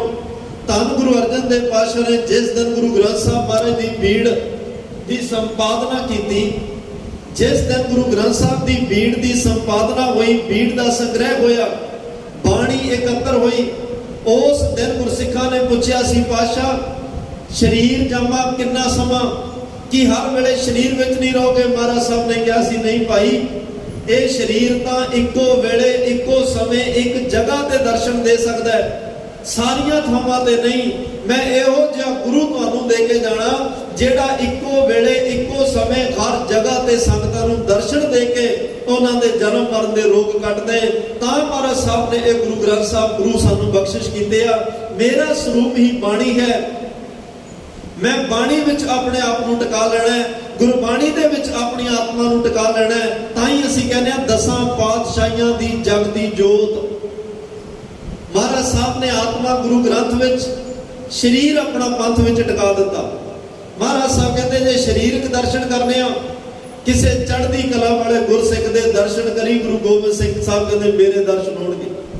ਕੋਈ ਉਹ ਜਿਹਾ ਨਾ ਮਿਲੇ ਤੂੰ ਆਪ ਤਿਆਰ ਬਰ ਤਿਆਰ ਹੋ ਕੇ ਆਪਣੇ ਦਰਸ਼ਨ ਕਰ ਲਈ, ਕਿਉਂਕਿ ਖਾਲਸਾ ਮੇਰੋ ਰੂਪ ਹੈ ਖਾਸ, ਖਾਲਸੇ ਮੈਂ ਹੋ ਕਰੋ ਨਿਵਾਸ। ਤੈਨੂੰ ਆਪਣੇ ਵਿੱਚੋਂ ਮੇਰੇ ਦਰਸ਼ਨ ਹੋਣਗੇ। ਜੇ ਮੇਰੇ ਨਾਲ ਗੱਲਾਂ ਕਰਨੀਆਂ ਚਾਹੁੰਦਾ ਬਾਣੀ ਦਾ ਦਰਸ਼ਨ ਕਰੀ, ਬਾਣੀ ਨੂੰ ਪੜ੍ਹ ਲਈ। ਗੁਰੂ ਗੋਬਿੰਦ ਸਿੰਘ ਸਾਹਿਬ ਕਹਿੰਦੇ ਮੇਰੇ ਨਾਲ ਨਹੀਂ ਬਲਕਿ ਦਸਾਂ ਪਾਤਸ਼ਾਹੀਆਂ ਨਾਲ ਗੱਲਾਂ ਹੋਣਗੀਆਂ। ਦਸੇ ਪਾਤਸ਼ਾਹੀਆਂ ਦੇ ਦਰਸ਼ਨ ਅੱਜ ਭਾਈ ਗੁਰੂ ਅਮਰਦਾਸ ਸਾਹਿਬ ਦੇ ਦਰਸ਼ਨ ਕਰਨੇ ਆ, ਆਨੰਦ ਸਾਹਿਬ ਵਿੱਚੋਂ ਕਰ ਲਿਓ। ਅੱਜ ਗੁਰੂ ਅਮਰਦਾਸ ਸਾਹਿਬ ਦੇ ਦਰਸ਼ਨ ਕਰਨੇ ਆ। 885 ਸ਼ਬਦ ਨੇ ਗੁਰੂ ਗ੍ਰੰਥ ਸਾਹਿਬ ਮਹਾਰਾਜ ਦੇ ਵਿੱਚ। ਉਹ ਸ਼ਬਦਾਂ ਨੂੰ ਪ੍ਰੇਮ ਨਾਲ ਪੜ੍ਹ ਲਿਓ, ਉਹ ਸ਼ਬਦਾਂ ਦੇ ਉਪਦੇਸ਼ ਨੂੰ ਹਿਰਦੇ 'ਚ ਵਸਾ ਲਿਓ। ਗੁਰੂ ਅਮਰਦਾਸ ਸਾਹਿਬ ਦੇ ਪਾਵਨ ਸ਼ਬਦਾਂ ਦਾ ਸਿਧਾਂਤ ਹਿਰਦੇ 'ਚ ਵਸਾ ਲਿਓ। ਅੱਜ ਵੀ ਗੁਰੂ ਅਮਰਦਾਸ ਸਾਹਿਬ ਦੇ ਉਹ ਦਰਸ਼ਨ ਹੀ ਹੋਣਗੇ। ਅੱਜ ਵੀ ਤੁਸੀਂ ਉਹ ਸਿਧਾਂਤ ਨੂੰ, ਉਪਦੇਸ਼ ਨੂੰ, ਸ਼ਬਦਾਂ ਨੂੰ ਹਿਰਦੇ ਵਿੱਚ ਵਸਾ ਕੇ ਅੱਜ ਜਪ ਤਪ ਸਤ ਸੰਤੋਖ ਇਹ ਦੇਵੀ ਗੁਣਾਂ ਦੀਆਂ ਦਾਤਾਂ ਨੂੰ ਪ੍ਰਾਪਤ ਕਰ ਸਕਦੇ ਹੋ। ਸਰਨ ਪਰ ਹੈ ਤੇ ਉਬਰ ਹੈ, ਛੋੜ ਜਮਪੁਰ ਕੀ ਦਿਖ ਹੈ। ਭੱਟ ਕੀਰਤ ਸਾਹਿਬ ਕਹਿੰਦੇ ਆ ਧੰਨ ਗੁਰੂ ਅਮਰਦਾਸ ਜਿਹੜਾ ਤੁਹਾਡੀ ਸ਼ਰਨ ਵਿੱਚ ਪੈ ਗਿਆ, ਤੁਹਾਡੀ ਸ਼ਰਨ ਵਿੱਚ ਆਉਣ ਨਾਲ ਸ਼ਰਨ ਪਰੈ ਤੇ ਉਬਰੈ, ਉਹ ਭਵਸਾਗਰ ਤੋਂ ਪਾਰ ਹੋ ਗਏ। ਤੇ ਅਗਲਾ ਬਚਨ ਛੋੜ ਜਮਪੁਰ ਕੀ ਲਿਖਾ ਹੈ, ਜਿਹੜਾ ਜਮਪੁਰੀ ਨੂੰ ਜਾਣ ਵਾਲਾ ਰਸਤਾ ਹੈ, ਜਿੱਥੇ ਜਮਾ ਕੋਲ ਸਾਡਾ ਹਿਸਾਬ ਕਿਤਾਬ ਹੈ, ਜਿੱਥੇ ਜਮਾ ਨੇ ਸਾਡਾ ਲੇਖਾ ਜੋਖਾ ਲਿਖਿਆ ਗਿਆ। ਜਿਹੜਾ ਗੁਰਸਿੱਖ ਤੁਹਾਡੀ ਸ਼ਰਨ ਵਿੱਚ ਆ ਗਿਆ ਨਾ, ਉਹਨੂੰ ਉਹ ਰਸਤਿਆਂ ਤੇ ਜਾਣੇ ਨਹੀਂ ਪੈਂਦਾ। ਉਹ ਰਸਤੇ ਕਈ ਕੋਹਾਂ ਦੂਰ ਰਹਿ ਜਾਂਦੇ ਆ। ਜਿਹੜੇ ਤੁਹਾਡੇ ਚਰਨਾਂ ਨਾਲ ਜੁੜਨ, ਤੁਹਾਡੀ ਸ਼ਰਨ ਵਿੱਚ ਆ ਜਾਣ, ਤੁਹਾਡੇ ਉਪਦੇਸ਼ ਤੁਹਾਡੇ ਸ਼ਬਦ ਨਾਲ ਜੁੜ ਜਾਣ, ਉਹ ਸਿੱਧੇ ਪ੍ਰਮਾਤਮਾ ਤੁਹਾਡੇ ਘਰ ਵੱਲ ਆਉਂਦੇ ਆ। ਉਹਨਾਂ ਨੂੰ ਜਮਾਂ ਦੇ ਰਸਤਿਆਂ ਵੱਲ ਨਹੀਂ ਜਾਣਾ ਪੈਂਦਾ ਜੀ। ਭਗਤ ਪਾਏ ਭਰਪੂਰ, ਹਿਰਦੈ ਉਚਰੈ ਕਰਤਾਰੈ। ਧੰਨ ਗੁਰੂ ਅਮਰਦਾਸ ਪਾਤਸ਼ਾਹ ਆਪ ਜੀ ਪ੍ਰੇਮ ਭਗਤੀ ਦੇ ਨਾਲ ਭਰਪੂਰ, ਤੁਹਾਡਾ ਹਿਰਦਾ ਭਰਪੂਰ ਹੋ ਚੁੱਕਿਆ ਹੈ। ਲਵਾ ਲਵ ਤੁਹਾਡਾ ਹਿਰਦਾ ਅਕਾਲ ਪੁਰਖ ਦੀ ਪ੍ਰੇਮ ਭਗਤੀ ਨਾਲ ਭਰ ਚੁੱਕਿਆ ਹੈ। ਹਿਰਦੈ ਉਚਰੈ ਕਰਤਾਰੈ, ਤੁਹਾਡੇ ਮੁਖਾਰ ਬਿੰਦ ਦੇ ਵਿੱਚ ਜੋ ਵੀ ਸ਼ਬਦ ਆਉਂਦੇ ਨੇ ਉਹ ਅਕਾਲ ਪੁਰਖ ਵਾਹਿਗੁਰੂ ਪਰਮਾਤਮਾ ਦੇ ਭੇਜੇ ਹੋਏ ਬਚਨ ਨੇ। ਕਰਤਾਰ ਅਕਾਲ ਪੁਰਖ ਤੁਹਾਡੀ ਰਸਨਾ ਤੇ ਤੁਹਾਡੇ ਹਿਰਦੇ ਵਿੱਚ ਵਸਿਆ ਹੋਇਆ। ਆਪਣੇ ਤੁਹਾਡੇ ਹਿਰਦੇ ਵਿੱਚ ਵਸ ਕੇ ਤੁਹਾਡੀ ਰਸਨਾ ਤੇ ਬੈਠ ਕੇ ਪਰਮਾਤਮਾ ਆਪ ਬੋਲਦਾ ਹੈ। ਗੁਰ ਗਹਰ ਦਰਿਆਓ, ਕਾਲ ਤੁਡਵੰਤ ਹੈ ਤਾਰੈ। ਗੌਹਰ ਦਾ ਅਰਥ ਹੁੰਦਾ ਡੂੰਘਾ, ਦਰਿਆਓ ਦੇ ਅਰਥ ਤੁਸੀਂ ਸਮਝਦੇ ਹੋ। ਧੰਨ ਗੁਰੂ ਅਮਰਦਾਸ ਬਹੁਤ ਹੀ ਡੂੰਘੇ, ਬੜੇ ਗਹਿਰ ਗੰਭੀਰ, ਬੜੇ ਵਿਸ਼ਾਲ ਗੁਰੂ ਹਨ। ਬੜੀ ਵਿਸ਼ਾਲਤਾ ਹੈ। ਧੰਨ ਗੁਰੂ ਅਮਰਦਾਸ ਪਾਤਸ਼ਾਹ ਦਾ ਦਾਇਰਾ ਛੋਟਾ ਨਹੀਂ, ਬਹੁਤ ਹੀ ਵਿਸ਼ਾਲਤਾ। ਗੁਰਮਤਿ ਦਾ ਦਾਇਰਾ ਵੀ ਮੈਂ ਬੇਨਤੀ ਕਰਾਂ ਛੋਟਾ ਨਹੀਂ।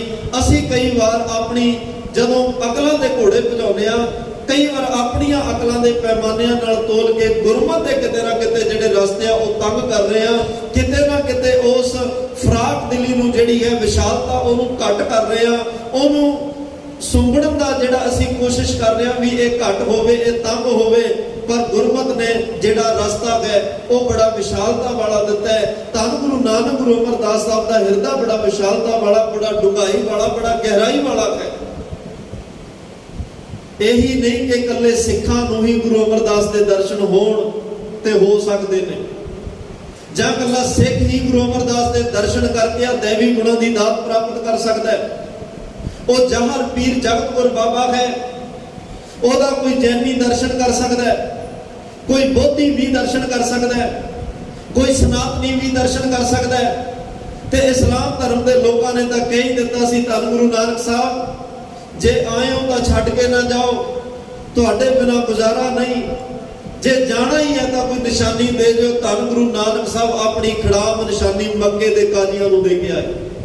ਅੱਜ 3 ਕਰੋੜ ਮੁਸਲਮਾਨ ਧੰਨ ਗੁਰੂ ਨਾਨਕ ਸਾਹਿਬ ਦੀ ਖਿੜਾਮ ਨੂੰ ਮੱਥਾ ਟੇਕ ਕੇ ਬਾਅਦ ਵਿੱਚ ਆਪਣੇ ਕਾਬੇ ਨੂੰ ਮੱਥਾ ਟੇਕਦਾ ਹੈ। ਕਿੰਨੀ ਵਿਸ਼ਾਲਤਾ ਹੈ। ਇਹ ਨਹੀਂ ਕਿਹਾ ਤੁਸੀਂ ਮੁਸਲਮਾਨ ਹੋ, ਤੁਹਾਡੇ ਤੁਸੀਂ ਕਿਵੇਂ ਦਰਸ਼ਨ ਕਰੋਗੇ। ਜੇ ਮਹਾਰਾਜ ਬਗਦਾਦ ਜਾਂਦੇ ਆ, ਬਹਿਲੋਲ ਉੱਥੇ ਇੱਕ ਉਹਨਾਂ ਦਾ ਫਕੀਰ ਮਿਲਦਾ ਹੈ, ਮਹਾਰਾਜ ਸਾਹਿਬ ਦਾ ਕੀਰਤਨ ਸੁਣਿਆ, ਰੱਬੀ ਕਲਾਮ ਸੁਣੇ, ਮਹਾਰਾਜ ਸਾਹਿਬ ਦੇ ਮੁਬਾਰਕ ਰਸਨਾ ਤੋਂ ਮਿੱਠੇ ਪਿਆਰੇ ਸ਼ਬਦ ਸੁਣੇ। ਉਹਨੇ ਵੀ ਇਹੀ ਕਿਹਾ ਸੀ, ਬਾਬਾ ਜੇ ਲਾਈ ਤਾਂ ਤੋੜ ਨਿਭਾ ਦੇਈ, ਜੇ ਅੱਜ ਲਾਈ ਹੈ ਤਾਂ ਤੋੜ ਨਿਭਾਈ। ਮਹਾਰਾਜ ਸਾਹਿਬ ਕਹਿੰਦੇ ਸਰੀਰ ਨਾਲ ਜੁੜੇਗਾ ਬਹਿਲੋਲ ਵਿਛੋੜੇ ਨੇ, ਆ ਸ਼ਬਦ ਨਾਲ ਜੁੜ ਜਾ, ਕਦੇ ਤੇਰਾ ਮੇਰਾ ਵਿਛੋੜਾ ਪਏਗਾ ਹੀ ਨਹੀਂ।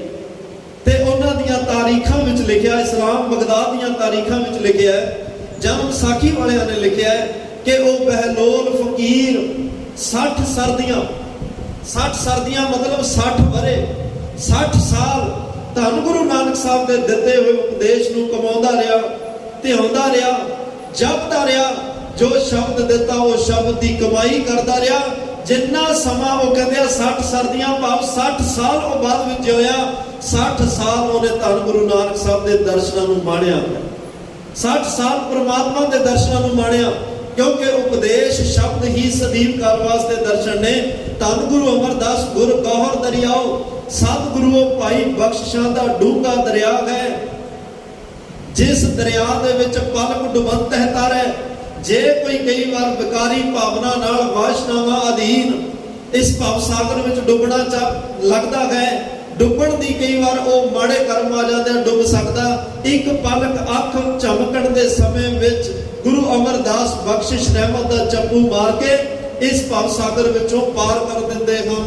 ਨਾਨਕ ਕੁਲ ਨਿਮਲ ਅਵਤਰਿਓ, ਗੁਣ ਕਰਤਾਰੈ ਉਚਰੈ।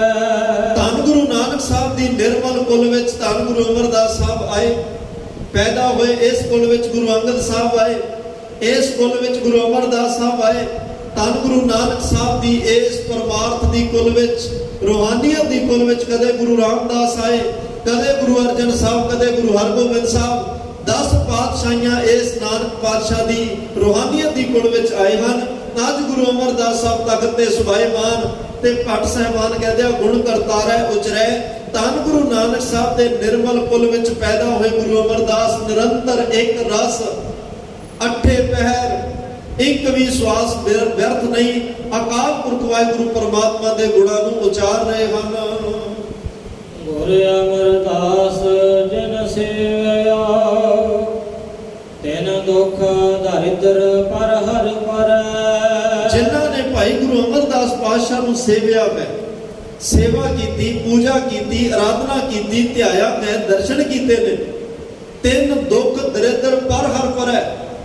ਮਹਾਰਾਜ ਸਾਹਿਬ ਕਹਿੰਦੇ ਉਹਨਾਂ ਦੇ ਦੁੱਖ ਦਰਿਦਰ ਜਿੰਨੇ ਵੀ ਸਨ ਉਹ ਪਰ ਹਰ ਪਰੈ, ਉਹ ਛੱਡ ਕੇ ਭੱਜ ਗਏ, ਉਹ ਸਾਰੇ ਨਾਸ਼ ਹੋ ਗਏ। ਜਿੰਨੇ ਜਨਮਾਂ ਦੇ ਪਾਪ ਸਨ ਉਹ ਹੋਵੇ ਸਿਫਤ ਖਸਮ ਦੀ, ਨੂਰ ਅਰਸੋਂ ਪੁਰਸੋਂ ਝਟਿਐ ਤੁਧ ਡਿਠੇ ਸੱਚੇ ਪਾਤਸ਼ਾਹ। ਮਲ ਜਨਮ ਦੀ ਕਟਿਐ, ਉਹ ਸਾਰੇ ਪਾਪ, ਸਾਰੇ ਜਿਹੜੇ ਨੇ ਦੁੱਖ ਦਰਿਦਰ, ਉਹ ਇੱਕ ਖਿਨ ਵਿੱਚ ਧੰਨ ਗੁਰੂ ਅਮਰਦਾਸ ਸਾਹਿਬ ਦੇ ਦਰਸ਼ਨ ਕਰਨ ਨਾਲ, ਉਹਨਾਂ ਦੀ ਸੇਵਾ ਕਰਨ ਸਾਰਿਆਂ ਦਾ ਨਾਸ਼ ਹੋ ਚੁੱਕਿਆ ਹੈ, ਕਿਉਂਕਿ ਧੰਨ ਗੁਰੂ ਅਮਰਦਾਸ ਉਸ ਧੰਨ ਗੁਰੂ ਨਾਨਕ ਸਾਹਿਬ ਪਾਤਸ਼ਾਹ ਦੀ ਨਿਰਮਲ ਕੁਲ ਵਿੱਚ ਪੈਦਾ ਹੋਏ ਹਨ, ਜਿਸ ਗੁਰੂ ਨਾਨਕ ਸਾਹਿਬ ਨੇ ਮਾਰਿਆ ਸਿੱਕਾ ਜਗਤ ਵਿੱਚ ਨਾਨਕ ਨਿਰਮਲ ਪੰਥ ਚਲਾਇਆ। ਅੱਜ ਧੰਨ ਗੁਰੂ ਨਾਨਕ ਸਾਹਿਬ ਪਾਤਸ਼ਾਹ ਜੀ ਦਾ ਜੋਤੀ ਜੋਤ ਪੁਰਬ ਹੈ। ਆਓ ਧੰਨ ਗੁਰੂ ਨਾਨਕ ਸਾਹਿਬ ਦੇ ਚਰਨਾਂ ਤੇ ਵੀ ਨਮਸਕਾਰ ਕਰੀਏ। ਮਨ ਚਿੱਤ ਬਿਰਤੀਆਂ ਇਕਾਗਰ ਕਰਕੇ ਅੱਜ ਆਪਣੀ ਸੁਰਤ ਨਾਲ ਧੰਨ ਗੁਰੂ ਨਾਨਕ ਸਾਹਿਬ ਦੇ ਚਰਨਾਂ ਤੇ ਆਪਾਂ ਮੱਥਾ ਟੇਕਣਾ ਹੈ। ਤੇ ਧਿਆਨ ਨਾਲ ਸੁਣਿਓ, ਗੁਰੂ ਨਾਨਕ ਸਾਹਿਬ ਸਿੱਖ ਧਰਮ ਦੇ ਬਾਨੀ ਨੇ। 1469 ਕਾਤਕ ਦੀ ਪੂਰਨਮਾਸ਼ੀ, ਰਾਏ ਭੋਏ ਦੀ ਤਲਵੰਡੀ, ਮਹਿਤਾ ਕਲਿਆਣ ਦਾਸ ਦਾ ਘਰ, ਤਨ ਤਨ ਜਗਤ ਮਾਤ ਮਾਤ ਤ੍ਰਿਪਤਾ ਦੀ ਕੁੱਖ ਨੂੰ ਭਾਗ ਲੱਗੇ। ਅਕਾਲ ਪੁਰਖ ਵਾਹਿਗੁਰੂ ਪਰਮਾਤਮਾ ਸੁਣੀ ਪੁਕਾਰ ਦਾ ਤਾਰ ਪ੍ਰਭ ਗੁਰੂ ਨਾਨਕ ਜਗ ਮਾਹੇ ਪਠਾਇਆ। ਅਕਾਲ ਪੁਰਖ ਪਰਮਾਤਮਾ ਨੇ ਦੁਨੀਆ ਦੀ ਅਰਦਾਸ ਸੁਣੀ। ਸੰਸਾਰ ਦੀ ਅਰਦਾਸ ਸੁਣਨ ਤੋਂ ਬਾਅਦ ਗੁਰੂ ਨਾਨਕ ਦੇ ਰੂਪ ਵਿੱਚ ਪਰਮਾਤਮਾ ਆਪ ਇਸ ਦੁਨੀਆ ਤੇ ਆਏ। ਜੋਤ ਰੂਪ ਹਰ ਆਪ ਗੁਰੂ ਨਾਨਕ ਕਹਾਇਓ। ਕਹਿੰਦੇ ਨੇ ਪਰਮਾਤਮਾ ਆਪ ਆਇਆ, ਨਾਮ ਉਹਨੇ ਆਪਣਾ ਨਾਨਕ ਰਖਾ ਲਿਆ। ਧੰਨ ਗੁਰੂ ਨਾਨਕ ਸਾਹਿਬ ਇਹ ਸਰੀਰਕ ਜਾਮੇ ਵਿੱਚ ਅੱਜ ਸਿੱਖੀ ਦੀ ਆਰੰਭਤਾ ਹੋਈ, ਅੱਜ ਸ਼ਬਦ ਗੁਰੂ ਦੀ ਆਰੰਭਤਾ ਹੋਈ, ਅੱਜ ਮੈਂ ਕਹਿੰਦਾ ਉਹ ਵਿਲੱਖਣ ਦੇਵੀ ਗੁਣਾਂ ਦੀ ਆਰੰਭਤਾ ਹੋਈ। ਅੱਜ ਇੱਕ ਇੱਕ ਗੁਣ ਜਿਹੜਾ ਹੈ ਆਪਣੇ ਖਾਲਸੇ ਵਿੱਚ, ਆਪਣੇ ਸਿੱਖ ਵਿੱਚ ਮਹਾਰਾਜ ਨੇ ਟਿਕਾਉਣਾ ਹੈ। ਅੱਜ ਉਹ ਸਰੀਰਕ ਜਾਮਿਆਂ ਵਿੱਚ ਰਹਿਣ ਦੀ ਜਿਹੜੀ ਪਰੰਪਰਾ ਪ੍ਰਾਰੰਭ ਹੋਣ ਲੱਗੀ ਹੈ। ਧੰਨ ਗੁਰੂ ਨਾਨਕ ਸਾਹਿਬ ਆਏ। ਇਤਿਹਾਸ ਬੜਾ ਲੰਮੇਰਾ ਹੈ। ਮੈਂ ਸਿਰਫ ਟੂਕ ਮਾਤਰ ਬੇਨਤੀ ਕਰਕੇ ਮਹਾਰਾਜ ਸਾਹਿਬ ਦੇ ਜੋਤੀ ਜੋਤ ਪੁਰਬ ਦਾ ਦਰਸ਼ਨ ਆਪਾਂ ਰਲ ਕੇ ਸਾਰਿਆਂ ਕਰਨਾ ਹੈ ਕਿ ਉਹ ਵਕਤ, ਉਹ ਘੜੀਆਂ, ਉਹ ਸਮਾਂ, ਉਹ ਜਗ੍ਹਾ, ਉਹ ਵਾਤਾਵਰਨ, ਉਹ ਮਾਹੌਲ ਕਿਹੋ ਜਿਹਾ ਸੀ ਜਦੋਂ ਧੰਨ ਸ਼੍ਰੀ ਗੁਰੂ ਨਾਨਕ ਸਾਹਿਬ 70 ਸਾਲ 5 ਮਹੀਨੇ 3 ਦਿਨ ਆਰਮਲਾ ਭੋਗ ਕੇ ਇਹ ਸਰੀਰਕ ਜਾਮਾ, ਸਰੀਰਕ ਚੋਲਾ ਤਿਆਗ ਕੇ ਜੋਤੀ ਜੋਤ ਸਮਾਉਣ ਲੱਗੇ। ਮਹਾਰਾਜ ਸਾਹਿਬ ਨੇ ਰਾਏ ਭੋਏ ਦੀ ਤਲਵੰਡੀ ਨੂੰ ਭਾਗ ਲਾਈ। ਇੱਥੇ ਰਾਏ ਕੁਲਾਰ ਦੇ ਮੱਧ ਤੇ ਪਿਆ ਪਰਦਾ ਲਾਇਆ। ਇੱਥੇ ਪੰਡਤ ਹਰਦਿਆਲ ਦਰਸ਼ਨ ਕਰਕੇ ਨਿਹਾਲ ਹੋਇਆ। ਦੌਲਤਾਂ ਦਾਈ ਨੂੰ ਸੱਚੀ ਦੌਲਤ ਬਖਸ਼ੀ। ਕਾਜੀ ਮਲਾਣੇ ਪੰਡਤਾਂ ਨੂੰ ਸੱਚ ਦਾ ਉਪਦੇਸ਼ ਦੇ ਕੇ ਝੂਠੀ ਵਿਦਿਆ ਨਾਲੋਂ ਪਾਤਸ਼ਾਹ ਨੇ ਸੱਚੀ ਵਿਦਿਆ ਦੀ ਦਾਤ ਬਖਸ਼ਿਸ਼ ਕੀਤੀ। ਇਸੇ ਹੀ ਰਾਏ ਭੋਏ ਦੀ ਤਲਵੰਡੀ ਤੋਂ ਮਹਾਰਾਜ ਸਾਹਿਬ ਦਾ ਸੱਚਾ ਸਾਥੀ ਭਾਈ ਸਾਹਿਬ ਭਾਈ ਮਰਦਾਨਾ ਜੀ ਦਾ ਮਿਲਾਪ ਹੁੰਦਾ ਹੈ।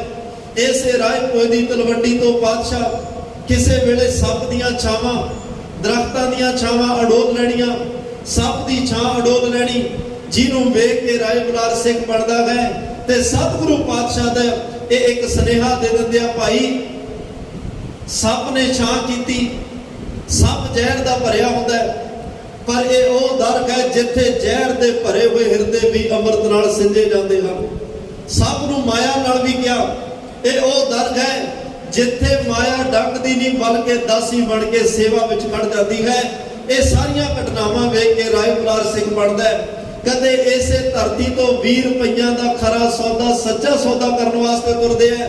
ਚਪੇੜਾਂ ਵੀ ਵੱਜੀਆਂ, ਪਰ ਸੱਚਾ ਸੌਦਾ ਇਹੋ ਜਿਹਾ ਕੀਤਾ ਜਿਹਦੀ ਬਰਕਤ ਅੱਜ ਤੱਕ ਚੱਲ ਰਹੀ ਹੈ ਤੇ ਜੁਗਾਂ ਜੁਗਾਂਤਰਾਂ ਤੱਕ ਇਹ ਲੰਗਰ ਦੀਆਂ ਬਰਕਤਾਂ ਚੱਲਣਗੀਆਂ। ਧੰਨ ਗੁਰੂ ਨਾਨਕ ਸਾਹਿਬ ਐਸਾ ਲੰਗਰ ਚਲਾ ਕੇ ਗਏ ਜਿਹੜਾ ਜੁਗੋ ਜੁਗ ਅਟਲ ਚੱਲਦਾ ਆ ਰਿਹਾ, ਚੱਲ ਰਿਹਾ ਹੈ ਤੇ ਇਹਨੇ ਚੱਲਦਾ ਹੀ ਰਹਿਣਾ ਹੈ। ਕਦੇ ਇਸ ਲੰਗਰ ਵਿੱਚ ਟੋਟਾ ਨਹੀਂ ਪਏਗਾ। ਗੁਰੂ ਨਾਨਕ ਸਾਹਿਬ ਦੀ ਰਹਿਮਤ, ਜਿੱਥੇ ਮਹਾਰਾਜ ਨੇ ਤਨ ਦੀ ਭੁੱਖ ਲਈ ਲੰਗਰ ਚਲਾਇਆ, ਉੱਥੇ ਮਨ ਦੀ ਭੁੱਖ ਵਾਸਤੇ ਅਖੰਡ ਕੀਰਤਨ ਤਿੰਨ ਭੋਜਨ ਚੂਰਾ ਸ਼ਬਦ ਵੀ ਸੱਚਖੰਡ ਵਿੱਚੋਂ ਲੈ ਕੇ ਆਇਆ, ਕੀਰਤਨ ਪਰਮਾਤਮਾ ਦੇ ਘਰ ਵਿੱਚੋਂ ਲੈ ਕੇ ਆਇਆ।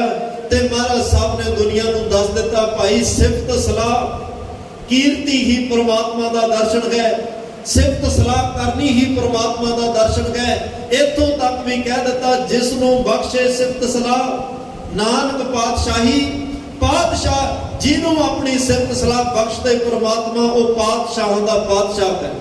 ਐਸੀਆਂ ਰੱਬੀ ਰਹਿਮਤਾਂ। 4 ਉਦਾਸੀਆਂ ਸ਼ੁਰੂ ਹੋਈਆਂ। ਹਿੰਦੂ ਤੀਰਥਾਂ ਤੇ ਜਾ ਕੇ ਉਹਨਾਂ ਨੂੰ ਦੱਸਿਆ, ਭਾਈ ਆ ਸਹੀ ਹੈ ਤੇ ਆ ਗਲਤ ਹੈ, ਤੁਸੀਂ ਧਰਮ ਦੇ ਮੋਢੀ ਹੋ। ਪਹਿਲਾਂ ਤੇ ਇਹ ਧਾਰਮਿਕ ਸਥਾਨ ਸ਼ੀਸ਼ਾ ਨੇ, ਜਿਨ੍ਹਾਂ ਨੂੰ ਵੇਖ ਕੇ ਜਿੱਥੇ ਆ ਕੇ ਲੋਕਾਂ ਨੇ ਆਪਣਾ ਆਪ ਵੇਖ ਕੇ ਸਵਾਰਨਾ। ਜੇ ਇਹ ਧਾਰਮਿਕ ਸਥਾਨ ਭ੍ਰਿਸ਼ਟ ਹੋ ਜਾਣ, ਧਾਰਮਿਕ ਲੋਕ ਭ੍ਰਿਸ਼ਟ ਹੋ ਜਾਣ, ਸ਼ੀਸ਼ਾ ਹੀ ਮੈਲਾ ਹੋ ਜਾਏ ਤੇ ਕੋਈ ਆਪਣਾ ਆਪ ਕਿਵੇਂ ਸਵਾਰੇਗਾ। ਆਪਣੇ ਆਪ ਨੂੰ ਜਿਹੜੀਆਂ ਕੁਰੀਤੀਆਂ ਆਈਆਂ ਕੁਰੀਤੀਆਂ ਨੂੰ ਛੱਡੋ, ਧਰਮ ਕਮਾਓ। ਜਿਹੜੇ ਵੀ ਧਰਮ ਵਿੱਚ ਹੋ ਤੁਹਾਨੂੰ ਮੁਬਾਰਕ, ਪਰ ਜੋ ਤੁਹਾਡਾ ਧਰਮ ਤੁਹਾਡੇ ਪੈਗੰਬਰ ਤੁਹਾਡਾ ਇਸ਼ਟ ਕਹਿ ਰਿਹਾ ਹੈ ਉਹਨੂੰ ਸੁਣੋ, ਮੰਨ ਕੇ ਕਮਾਓ ਤੇ ਪਰਮਾਤਮਾ ਵਿੱਚ ਅਭੇਦ ਹੋਵੋ। ਮਹਾਰਾਜ ਸਿੱਧਾ ਜੋਗੀਆਂ ਕੋਲ ਜਾਂਦੇ ਆ, ਕਿਤੇ ਨੂਰ ਸ਼ਾਹ ਜਾਦੂਗਰਨੀ, ਕਿਤੇ ਕੌਡਾ ਰਾਖਸ਼। ਕੌਡੇ ਰਾਖਸ਼ ਨੂੰ ਕਿਹਾ ਭਾਈ ਇਹੋ ਜਿਹੇ ਕਰਮ ਕਿਉਂ? ਕਹਿੰਦਾ ਜੀ ਕਿਸੇ ਮੇਰੇ ਗੁਰੂ ਨੇ ਸ਼ਰਾਪ ਦਿੱਤਾ ਸੀ ਤਾਂ ਮੈਨੂੰ ਇਹੋ ਜਿਹੇ ਅੱਜ ਰਾਖਸ਼ਾਂ ਵਾਲੇ ਕੰਮ ਕਰਨੇ ਪੈ ਰਹੇ ਆ। ਪਾਤਸ਼ਾਹ ਕਹਿੰਦੇ ਕੋਈ ਗੱਲ ਨਹੀਂ ਭਾਈ, ਇਹ ਪ੍ਰਮਾਤਮਾ ਦਾ ਦਰ ਹੈ, ਇੱਥੇ ਕਿਸੇ ਨੂੰ ਸ਼ਰਾਪ ਨਹੀਂ ਦਿੱਤਾ ਜਾਂਦਾ, ਇੱਥੇ ਤਾਂ ਬਲਕਿ ਸ਼ਰਾਪਿਆਂ ਨੂੰ ਬਖਸ਼ਿਆ ਜਾਂਦਾ। ਕੌਡੇ ਰਾਖਸ਼ ਨੂੰ ਬਖਸ਼ ਕੇ ਦੇਵਤਾ ਬਣਾਇਆ। ਪਹਿਲੀ ਵਾਰ ਹੋਇਆ ਸੰਸਾਰ 'ਚ ਸ਼ਰਾਪ ਦੇਣ ਵਾਲੇ ਗੁਰੂ ਤਾਂ ਬਹੁਤ ਮਿਲੇ, ਪਰ ਦਿੱਤੇ ਹੋਏ ਸ਼ਰਾਪਾਂ ਨੂੰ ਬਖਸ਼ ਕੇ ਪ੍ਰਮਾਤਮਾ ਨਾਲ ਕੋਈ ਮਿਲਾ ਦੇਵੇ, ਉਹ ਧੰਨ ਗੁਰੂ ਨਾਨਕ ਸਾਹਿਬ ਅੱਜ ਸੰਸਾਰ ਦੇ ਸਾਹਮਣੇ ਨੇ। ਮਹਾਰਾਜ ਸਾਹਿਬ ਕਦੇ ਭੂਮੀਏ ਚੋਰ ਨੂੰ ਸੰਤ ਬਣਾ ਰਹੇ ਆ, ਕਿਤੇ ਸੱਜਣ ਠੱਗ ਦੀਆਂ ਠੱਗੀਆਂ ਨੂੰ ਖਤਮ ਕਰਕੇ ਉਹਨੂੰ ਸੱਚਮੁੱਚ ਸੱਜਣ ਦੇ ਅਰਥ ਸਮਝਾ ਕੇ ਕਹਿ ਰਿਹਾ ਭਾਈ ਸੱਜਣ ਤੇਰੇ ਵਰਗੇ ਨਹੀਂ ਹੁੰਦੇ ਜਿਹੜੇ ਸੱਜਣ ਦੇ ਨਾਂ ਤੇ ਕਤਲ ਕਰਨ। ਸੱਜਣ ਸਹੀ ਨਾਲ ਮੈਂ ਚਲਦਿਆਂ ਨਾਲ ਚਲਨ, ਜਿੱਥੇ ਲੇਖਾ ਮੰਗੀਐ ਤਿੱਥੇ ਖੜੇ ਦਸਨ। ਅਸਲ ਸੱਜਣ ਉਹ ਹੁੰਦਾ ਜਿਹੜਾ ਆਪਣੇ ਸਾਥੀਆਂ ਦੇ ਚਲਦਿਆਂ ਨਾਲ ਚੱਲੇ, ਜਿੱਥੇ ਲੇਖਾ ਮੰਗਿਆ ਜਾਏ ਉੱਥੇ ਨਾਲ ਖੜਾ ਹੋਵੇ, ਉਹਨੂੰ ਸੱਜਣਤਾਈ ਬਖਸ਼ੀ। ਵਲੀ ਕੰਧਾਰੀ ਦਾ ਹੰਕਾਰ ਤੋੜ ਕੇ ਕਿਹਾ ਭਾਈ ਇਹ ਪਾਣੀ ਤਾਂ ਪਰਮਾਤਮਾ ਦੀਆਂ ਦਾਤਾਂ, ਜਿਹਦੇ ਤੇ ਕਬਜ਼ਾ ਕਰਕੇ ਤੂੰ ਆਪ ਰੱਬ ਬਣ ਰਿਹਾ, ਇਹ ਤੇਰੇ ਮੇਰੇ ਵੱਸ ਦੀਆਂ ਗੱਲਾਂ ਨਹੀਂ। ਜਿਹਨੇ ਤੈਨੂੰ ਇਹ ਤਾਕਤਾਂ ਦਿੱਤੀਆਂ ਉਹਦੇ ਸ਼ੁਕਰਾਨੇ ਵਿੱਚ ਜੁੜ ਜਾ। ਨਹੀਂ ਵੱਡੇ ਵੱਡੇ ਮੁਨੀ ਦੇਵਤੇ ਹੰਕਾਰ ਵਸ ਹੋ ਕੇ ਜਨਮਾਂ ਜਨਮਾਂ ਵਿੱਚ ਭਟਕ ਰਹੇ ਹਨ, ਤੇਰਾ ਬਣਨਾ ਕੁਛ ਨਹੀਂ। ਉਸ ਦਿਨ ਤੋਂ ਵਲੀ ਕੰਧਾਰੀ ਦਾ ਹੰਕਾਰ ਤੋੜ ਕੇ ਅੰਦਰ ਨਾਮ ਦਾ ਦੀਵਾ ਜਗਾ ਕੇ ਪਰਮਾਤਮਾ ਦੇ ਰਾਹ ਦਾ ਪਾਂਧੀ ਬਣਾਇਆ। ਮਹਾਰਾਜ ਸਾਹਿਬ ਨੇ ਲੰਬਾ ਸਮਾਂ ਥਾਂ ਜਾ ਕੇ ਕਦੇ ਮੱਕੇ ਦੀ ਧਰਤੀ ਤੇ 360 ਸਵਾਲ ਕਾਜ਼ੀ ਰੁਕਨਦੀਨ ਕਰਦਾ, ਇੱਕ ਸਵਾਲ ਦਾ ਜਵਾਬ ਬਾਖੂਬੀ ਦਿੱਤਾ। ਅਖੀਰ ਰੁਕਨਦੀਨ ਕੋਲ ਸਵਾਲ ਮੁੱਕ ਜਾਂਦੇ ਆ, ਪਰ ਬਾਬੇ ਕੋਲ ਜਵਾਬ ਨਹੀਂ ਮੁੱਕਦੇ। ਉਹ ਪੁੱਛਦੇ ਆ ਬਾਬਾ ਪੁੱਛਣ ਫੋਲ ਕਿਤਾਬ ਨੂੰ, ਹਿੰਦੂ ਵੱਡਾ ਕੇ ਮੁਸਲਮਾਨ ਹੋਈ। ਪਾਤਸ਼ਾਹ ਕਹਿੰਦੇ ਬਾਬਾ ਆਖੇ ਹਾਜੀਆਂ ਸ਼ੁਭ ਅਮਲਾਂ ਵਾਜੋਂ, ਦੋਵੇਂ ਰੋਈ ਭਾਈ ਦੇ ਚੰਗੇ ਕਰਮ ਨਹੀਂ, ਨੀਅਤ ਸਾਫ਼ ਨਹੀਂ ਤਾਂ ਦੋਵਾਂ ਨੂੰ ਰੋਣਾ ਪਏਗਾ। ਤੇ ਦੁਨੀਆ ਦੇ ਤਪਦੇ ਸੀਨਿਆਂ ਨੂੰ ਠਾਰਨ ਵਾਲੇ ਧੰਨ ਗੁਰੂ ਨਾਨਕ ਸਾਹਿਬ, ਜਿਨ੍ਹਾਂ ਨੂੰ ਗੁਰੂ ਅਰਜਨ ਸਾਹਿਬ ਨੇ ਕਿਹਾ ਗਿਆਨ ਧਿਆਨ ਕਿਛ ਕਰਮ ਨਾ ਜਾਣਾ, ਸਾਰ ਨਾ ਜਾਣਾ ਤੇਰੀ, ਸਭ ਤੇ ਵੱਡਾ ਸਤਿਗੁਰੂ ਨਾਨਕ ਜਿਨ ਕਲ ਰਾਖੀ ਮੇਰੀ। ਉਹ ਕਲਯੁਗ ਵਿੱਚ ਪੱਤ ਰੱਖਣ ਵਾਲੇ ਗੁਰੂ ਨਾਨਕ ਸਾਹਿਬ। ਸਾਚਾਰ ਉਦਾਸੀਆਂ ਤੋਂ ਬਾਅਦ ਪਹਿਰ ਸੰਸਾਰੀ ਕੱਪੜੇ ਮੰਜੀ ਬੈਠ ਕੀਆ ਅਵਤਾਰਾ। ਕਰਤਾਰਪੁਰ ਸਾਹਿਬ ਜਿਹੜਾ ਨਗਰ ਸ਼ਹਿਰ ਵਸਾਇਆ ਪਰਮਾਤਮਾ ਦੇ ਨਾਂ ਤੇ, 18 ਸਾਲ ਇੱਥੇ ਰਹਿੰਦੇ ਆ। ਪਾਤਸ਼ਾਹ ਇੱਕ ਨੇਮ ਦ੍ਰਿੜ ਕਰਦੇ ਆ, ਸਾਡੀ ਮਰਿਆਦਾ ਤੈਅ ਕਰਦੇ ਆ। ਇਸੇ ਕਰਤਾਰਪੁਰ ਸਾਹਿਬ ਦੀ ਧਰਤੀ ਦੇ ਉੱਪਰ ਬਾਬਾ ਲਹਿਣਾ ਜੀ ਆਉਂਦੇ ਆ। ਇਸੇ ਕਰਤਾਰਪੁਰ ਸਾਹਿਬ ਦੀ ਧਰਤੀ ਤੇ ਮਹਾਰਾਜ ਸਾਹਿਬ ਦਾ ਪਰਮ ਪਿਆਰਾ ਸੇਵਕ, ਪਾਤਸ਼ਾਹ ਦਾ ਸਾਥੀ, ਮਹਾਰਾਜ ਦਾ ਵੱਡਾ ਭਰਾ ਭਾਈ ਸਾਹਿਬ ਭਾਈ ਮਰਦਾਨਾ ਅਕਾਲ ਚਲਾਣਾ ਕਰਦੇ ਆ। ਮਹਾਰਾਜ ਸਾਹਿਬ ਦੀ ਗੋਦ ਵਿੱਚ ਅੰਤਲਾ ਸਾਹ ਹੁੰਦਾ ਹੈ ਤੇ ਮਹਾਰਾਜ ਨੇ ਨਾਲ ਹੀ ਕਿਹਾ ਸੀ ਭਾਈ ਮਰਦਾਨਾ ਜਿਹੜੀ ਮੌਤ ਅੱਜ ਤੇਰੇ ਘਰ ਆਈ ਹੈ ਇਹ ਮੌਤ ਮੇਰੇ ਘਰ ਵੀ ਪਹੁੰਚ ਚੁੱਕੀ ਹੈ। ਸੋਹਿਲਾ ਸਾਹਿਬ ਦੀ ਬਾਣੀ ਪੜ੍ਹਦੇ ਹੋ, ਮਹਾਰਾਜ ਨੇ ਕਿਹਾ ਘਰ ਘਰ ਇਹੋ ਪਹੁੰਚਾ, ਸਦੜੇ ਨਿਤ ਪਵਨ ਸਦਨ ਹਾਰਾ ਸਿਮਰਿਐ, ਨਾਨਕ ਸੇ ਦੇ ਵਨ। ਭਾਈ ਮਰਦਾਨਿਆ ਤੂੰ ਰਵਾਬ ਵਜਾਈ, ਰਵਾਬ ਦੀਆਂ ਤੰਦਾਂ ਕਦੇ ਢਿੱਲੀਆਂ ਹੋਈਆਂ, ਤੂੰ ਕਸ ਲਈਆਂ ਕਦੇ ਮੈਂ ਕਸ ਲਈਆਂ। ਰਵਾਬ ਦੀਆਂ ਤੰਦਾਂ ਕਈ ਵਾਰ ਟੁੱਟੀਆਂ, ਕਦੇ ਤੂੰ ਗੰਢ ਲਈਆਂ ਕਦੇ ਮੈਂ ਗੰਢ ਲਈਆਂ, ਪਰ ਅੱਜ ਜਿਹੜੀ ਜ਼ਿੰਦਗੀ ਦੀ ਤੰਦ ਤੂੰ ਤੋੜ ਚੱਲਿਆ, ਨਾ ਤੇਰੇ ਤੋਂ ਗੰਢੀ ਜਾਣੀ ਹੈ ਨਾ ਮੇਰੇ ਤੋਂ ਗੰਢੀ ਜਾਣੀ ਹੈ। ਇਹ ਤੰਦ ਮੇਰੀ ਵੀ ਟੁੱਟ ਜਾਣੀ ਹੈ। ਜਿੱਥੋਂ ਤੱਕ ਸਰੀਰ ਦੀ ਗੱਲ ਹੈ ਨਾ ਤੇਰਾ ਰਹਿਣਾ ਤੇ ਨਾ ਮੇਰਾ ਰਹਿਣਾ। ਸ਼ਬਦ ਜੁਗੋ ਜੁਗ ਅਟਲ ਹੈ, ਸ਼ਬਦ ਨੇ ਨਾ ਕਦੇ ਮਰਨਾ ਹੈ, ਨਾ ਕਦੇ ਜੁਨੀਆਂ ਚੌਣਾ ਤੇ ਨਾ ਕਦੇ ਨਾਸ ਹੋਣਾ ਹੈ। ਵਕਤ ਆਪਣੀ ਤੋਰ ਤੁਰਿਆ। ਮਹਾਰਾਜ ਸਾਹਿਬ ਨੇ ਅੱਜ ਆਪਣਾ ਜੋਤੀ ਜੋਤ ਦਿਹਾੜਾ ਨੇੜੇ ਆਉਂਦਾ। ਦੇਖੋ ਮਰਦੀ ਦੁਨੀਆ ਬਹੁਤ ਹੈ, ਸ਼ਰੀਰਾਂ ਨੇ ਜਾਣਾ ਹੈ, ਪਰ ਆਤਮਾ ਅਮਰ ਨਹੀਂ। ਜਿਹੜੀ ਜੋਤ ਹੈ ਜੋਤੀ ਵਿੱਚ ਲੀਨ ਨਹੀਂ ਹੁੰਦੀ, ਆਤਮਾ ਸਫਰ 'ਚ ਰਹਿੰਦੀ ਹੈ। ਅੱਜ ਗੁਰੂ ਨਾਨਕ ਸਾਹਿਬ ਦੁਨੀਆ ਨੂੰ ਦੱਸਣ ਲੱਗਿਆ ਭਾਈ ਜਿਉਂਦੇ ਜੀ ਇਹ ਜੋਤ ਜੋਤੀ ਵਿੱਚ ਲੀਨ ਵੀ ਹੋ ਜਾਂਦੀ ਹੈ। ਇਹ ਜੋਤ ਜਿਹੜੀ ਹੈ ਇਹ ਪਰਮਾਤਮਾ ਵਿੱਚ ਵੀ ਲੀਨ ਹੋ ਜਾਂਦੀ ਹੈ। ਆਵਾਗਾਉਣ ਦੀ ਭਟਕਣਾ ਵੀ ਖਤਮ ਹੋ ਸਕਦੀ ਹੈ। ਜੇ ਕੋਈ ਪਰਮਾਤਮਾ ਦੇ ਪਰਮਾਰਥਕ ਰਸਤੇ ਤੇ ਚੱਲੇ, ਉਹਦਾ ਨਾਮ ਜਪੇ ਤੇ ਨਾਮ ਤੇ ਆਵੇ, ਜਿਉਂਦੇ ਜੀ ਜੋਤੀ ਜੋਤ ਵੀ ਹੋਇਆ ਜਾਂਦਾ ਹੈ।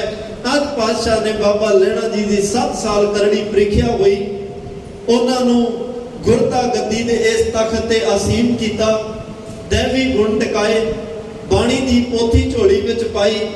ਆਪ ਸਭ ਤੋਂ ਪਹਿਲਾਂ ਮੱਥਾ ਟੇਕਿਆ, ਬਾਬਾ ਬੁੱਢਾ ਸਾਹਿਬ ਨੇ ਮੱਥਾ ਟੇਕਿਆ।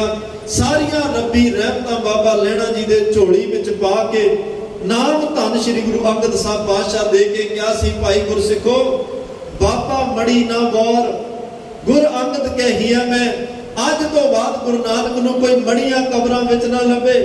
ਜੇ ਕਿਸੇ ਨੇ ਗੁਰੂ ਨਾਨਕ ਨੂੰ ਲੱਭਣਾ, ਦਰਸ਼ਨ ਕਰਨੇ ਆ, ਤਾਂ ਗੁਰੂ ਅੰਗਦ ਸਾਹਿਬ ਦੇ ਹਿਰਦੇ ਵਿੱਚ ਬੈਠਾ ਹੋਵੇ।